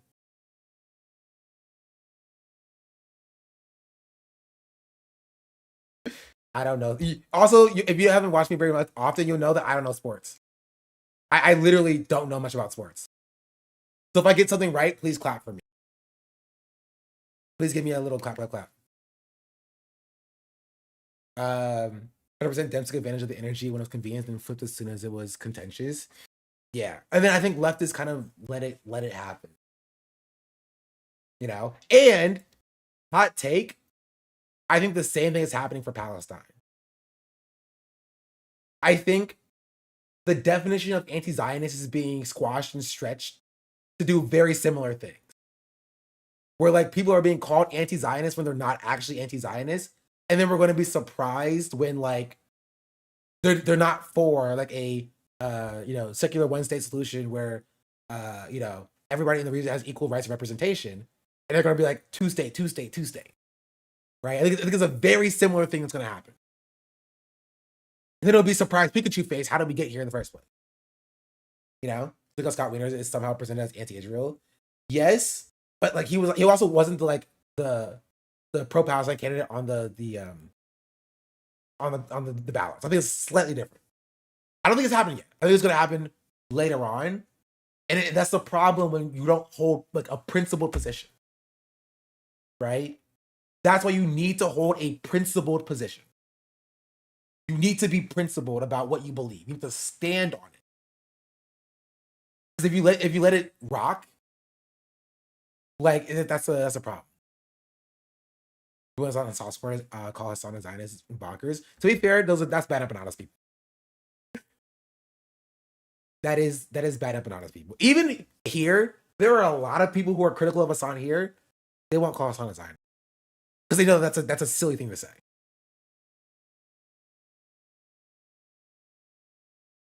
Right? I also think it is as somebody who criticizes Hassan, I think he deserves it. That's craziness. This is insane. That's insane. That's wild.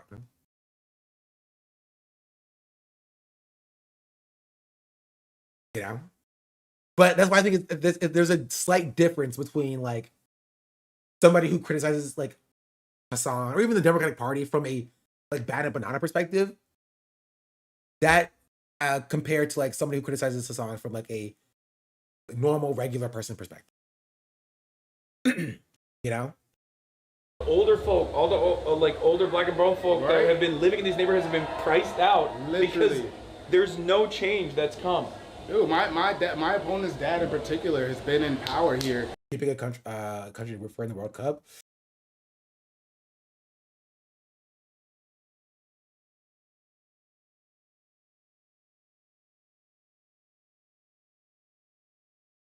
I don't know who's playing. Penny. Yo, Amy, thank you for the 25 gifted. Amy Goodman's peace sign. Thank you for 25 gifted subs. Yo, I closed my eyes for a second, opened my eyes, got hit with a bunch of subs.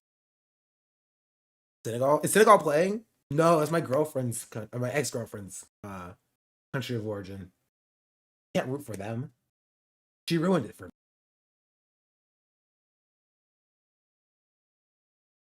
Haiti? Ooh.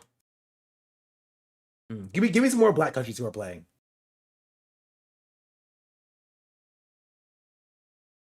Incel behavior? No, it's not incel behavior. It's hater behavior. Get it right. Ivory Coast? I'm not going for Nigeria on principle. Ghana's gonna have a run.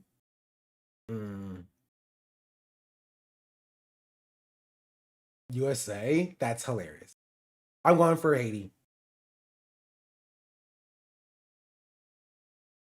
South Africa lost today? Sorry. Aw, that's so sad. Morocco for Queen Bogey. I watched Pokey stream yesterday. Who was watching Poke's stream yesterday and saw the insane thing that happened with her almost being scammed?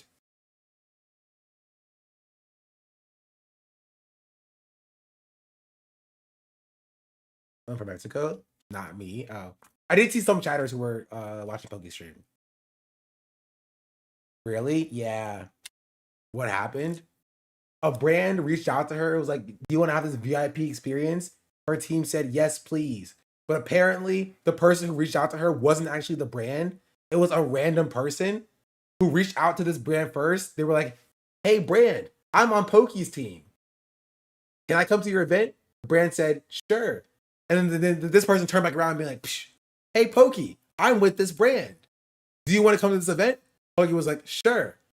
And then and then the person just started pocketing the stuff in the middle.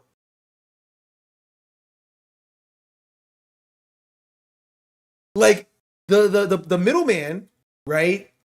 She was like, her name was Stacy. Her name was Stacy, right? Stacy was like, hey, brand, Pokey actually wants a +1. Can Pokey have a +1? Brand was like, sure. And it was like, hey, Pokey, the brand said no +1. Pokey was like, oh, okay. And then she booked herself the flight as Pokey's +1. Then she was like, hey, brand, Pokey wants to leave, stay an extra day. Can Pokey stay an extra day? Brand was like, sure. And then turned around and was like, hey, Pokey, the brand said you can't leave the same day. So you have to stay an extra day. And then Pokey was like, oh, okay. And so I guess she was just gonna chill with Pokey for an extra day. So it was literally like a middleman situation. Like, it is pretty scary, I will say, but it is also kind of funny a little bit. It's craziness. The interview. Okay, we'll have to hold it because it's supposed to be a short stream. It's not a short stream at all. Yeah, I do want to finish this, and then maybe I will end with the Pokey TikTok. I think that's funny. For like 30, 40 years, bro. So if all the gentrification that's happening happened on your watch, right? Yeah. And like you are deriving profit from it. Yeah, Right? they're like, they're like, we have no smoke with the ruling class. Our beef is with the American working class. The New York working class. That's who's doing the gentrification. Carolina Hurricanes being a Final Cup. W. I hope they win the Stanley. Right? Stanley, yeah. By existing. Literally. Yeah. That's cool. All right, so you're feeling confident. Okay, that was the question. True.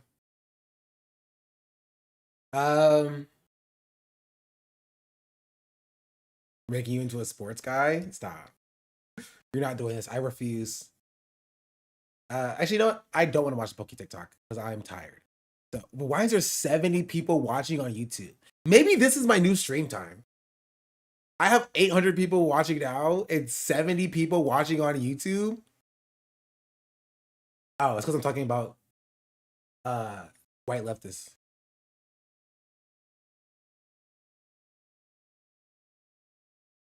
Anyway, because I can't use work Wi-Fi. Anyway, maybe this will become a thing.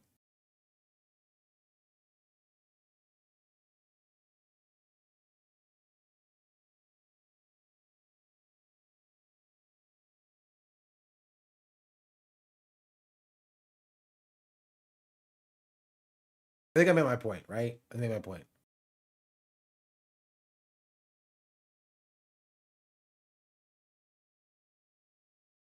Okay, last question. Should I reply to this Ryan Graham post on Twitter? Or should I reply to this Keith Edwards post?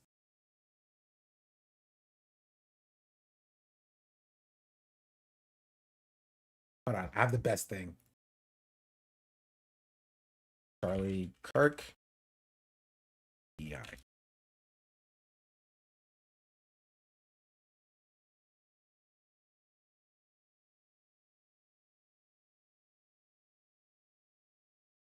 Top DEI. I don't care about Charlie Kirk's top DEI debate. Someone find me a clip of Charlie Kirk talking about DEI.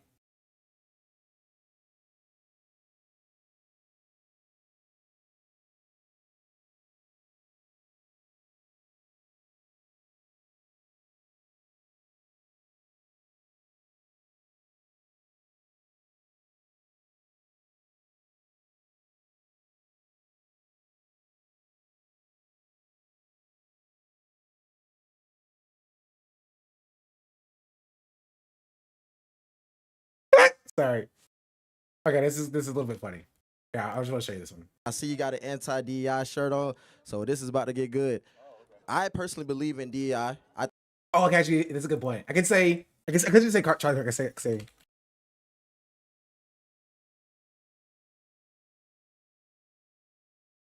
I can say welcome back, Charlie Kirk.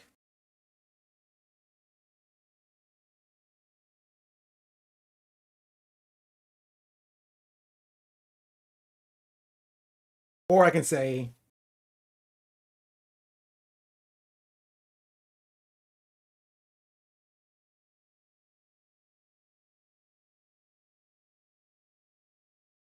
crying about DEI, welcome back, Charlie Kirk. Yeah?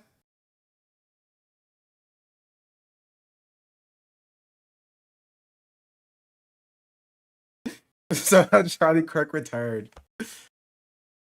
I think shorter is better. Yeah. I mean, I can't also do this. That's true. I haven't seen them in the same room. I want to play this one before I post it. I think that actually helps with creating inclusivity within PWIs and predominantly white institutions. I would say DEI stands for didn't earn it, but that's a separate issue. Ooh, didn't earn it. You been working on that? Type. Yes, a lot of people. That's pretty funny. Think that. So I don't know what DEI looks like on this campus. So, yeah, so I can't speak to that. Do you think people should be hired based on their race or their competency? I don't think that. I think they should be race. Which one? My fault. I'm sorry. My fault. I think that they should be hired based off their competency, not their race. We totally agree, right? Okay. So what DEI does in practice, not in theory, is it focuses on race more than competency. Okay. That is our concern. Okay. And so what I want, and you seem, very passionate about a lot of things, and you obviously have skills. For your life, I want you always to be judged on. I still can't believe we wasted our one assassination on this man, bro. I can't believe it.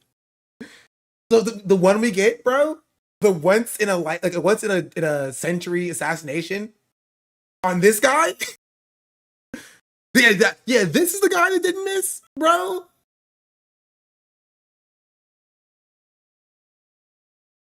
No. I'm not saying anything crazy, right? I'm just saying that if I had my choice, Charlie Kirk would not be number 1 on my list.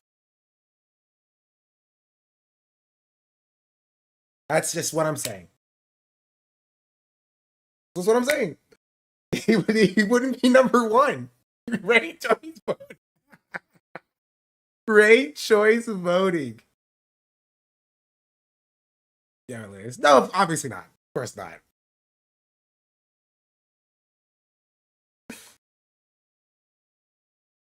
Obviously not. Anyway, let's continue. The content of your character, not the color of your skin. Where DEI says, no, we're actually going to care more about skin color than competency. And so what we want is an America based on merit, America based on how hard you work, an America based on what you bring to the table, not just what you look like. I see you got an anti. Okay. Which one, chat? Should I say crying about DEI, welcome back, Charlie Kirk? Or just welcome back, Charlie? Choosing our boy being a psyop?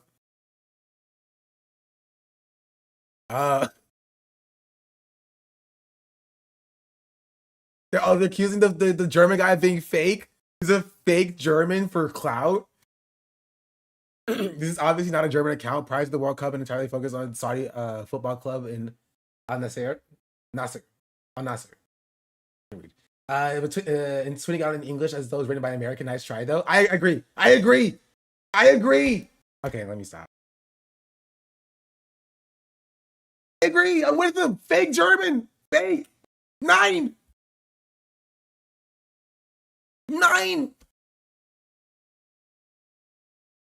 Anyway, got the passport too. Respect.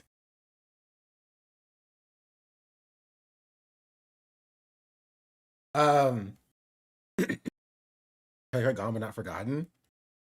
Yeah, I want to be. I do like simple. Right. My goal is do the first one. Which one? 9.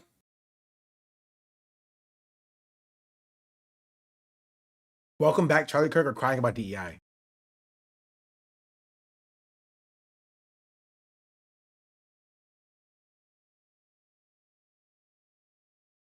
This one? As long as people don't ask the context or whatever.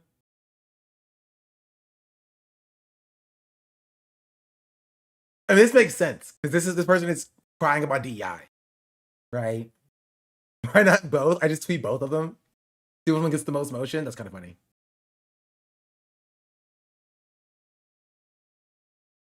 Post. Right, with DEI, I think it needs clarification. Unfortunately, it shouldn't. It shouldn't need clarification. A/B testing on tweets. I am A/B testing on tweets. I do that. Do indeed. Anyway, it's been a long road. I'm not streaming tomorrow, if you couldn't tell. As to why I'm still online. I'm not streaming tomorrow. The next time you see me, I'll be in Los Angeles. I'm packing my stuff up to move.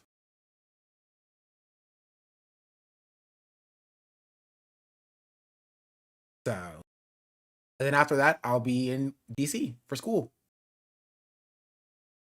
When you stream next? Who knows? I don't know. That you already moved? Nah, I just left all my stuff there. Are you going to DreamCon? You see, I have a ticket for DreamCon. They never approved my creator badge, which racism, I have to say. I might not go. I might be worried about moving. I did not expect to be going back to school. In DreamCon, it's in the middle of when I would be moving, I think. So. Yeah. Do like nighttime evening streams? Did you apply for the summer league job? I did. I haven't heard back.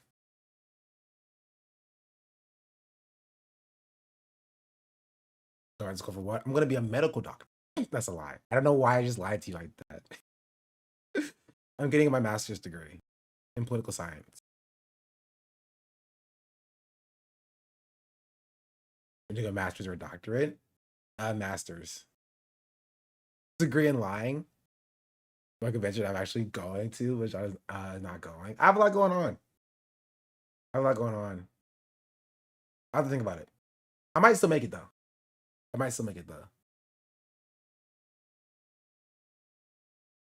Good to hear about what you're researching. Me too, actually. Did it to your program? Yeah. Final thoughts. Wait, why is this? Am I blocked by whoever posted this? It's just a 404. Maybe I have to remove this. Put this dash. No. If I remove this too.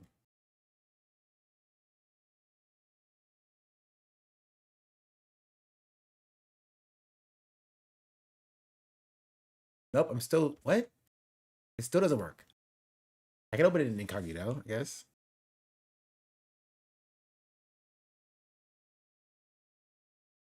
Nope. M dash? I thought that, but I just changed it to 1 dash. Oh, wait, hold on.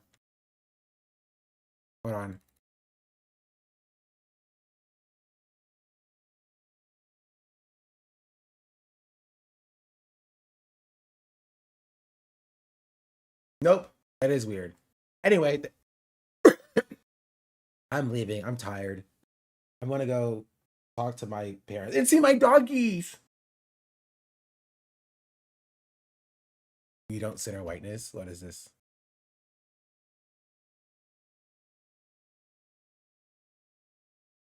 Good. Rock Chalk, Algeria. Good. Rock Chalk, Algeria. Good. Rock Chalk, Algeria.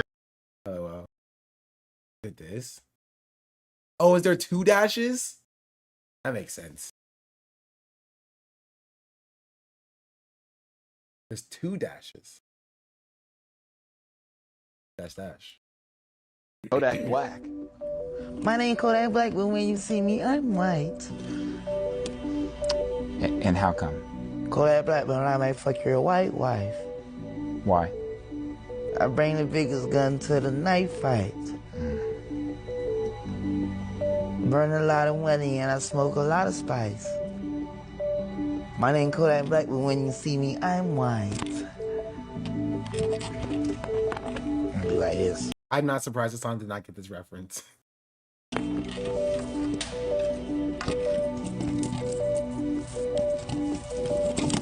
Unfortunately, that's a hit. Yeah, facts. Let me try to vote. True. North Carolina is for white people, what Atlanta is for black people. Wait, why did you compare an entire state to a city? That's racism, what I'll say. That's what I say. Everybody knows that Charlotte is what Atlanta was supposed to be if it didn't get taken over by petite bourgeois black people. And I stand on that. Not even thinking for the gifted sub. Anyway, that's it. That's it. All right. Play me out.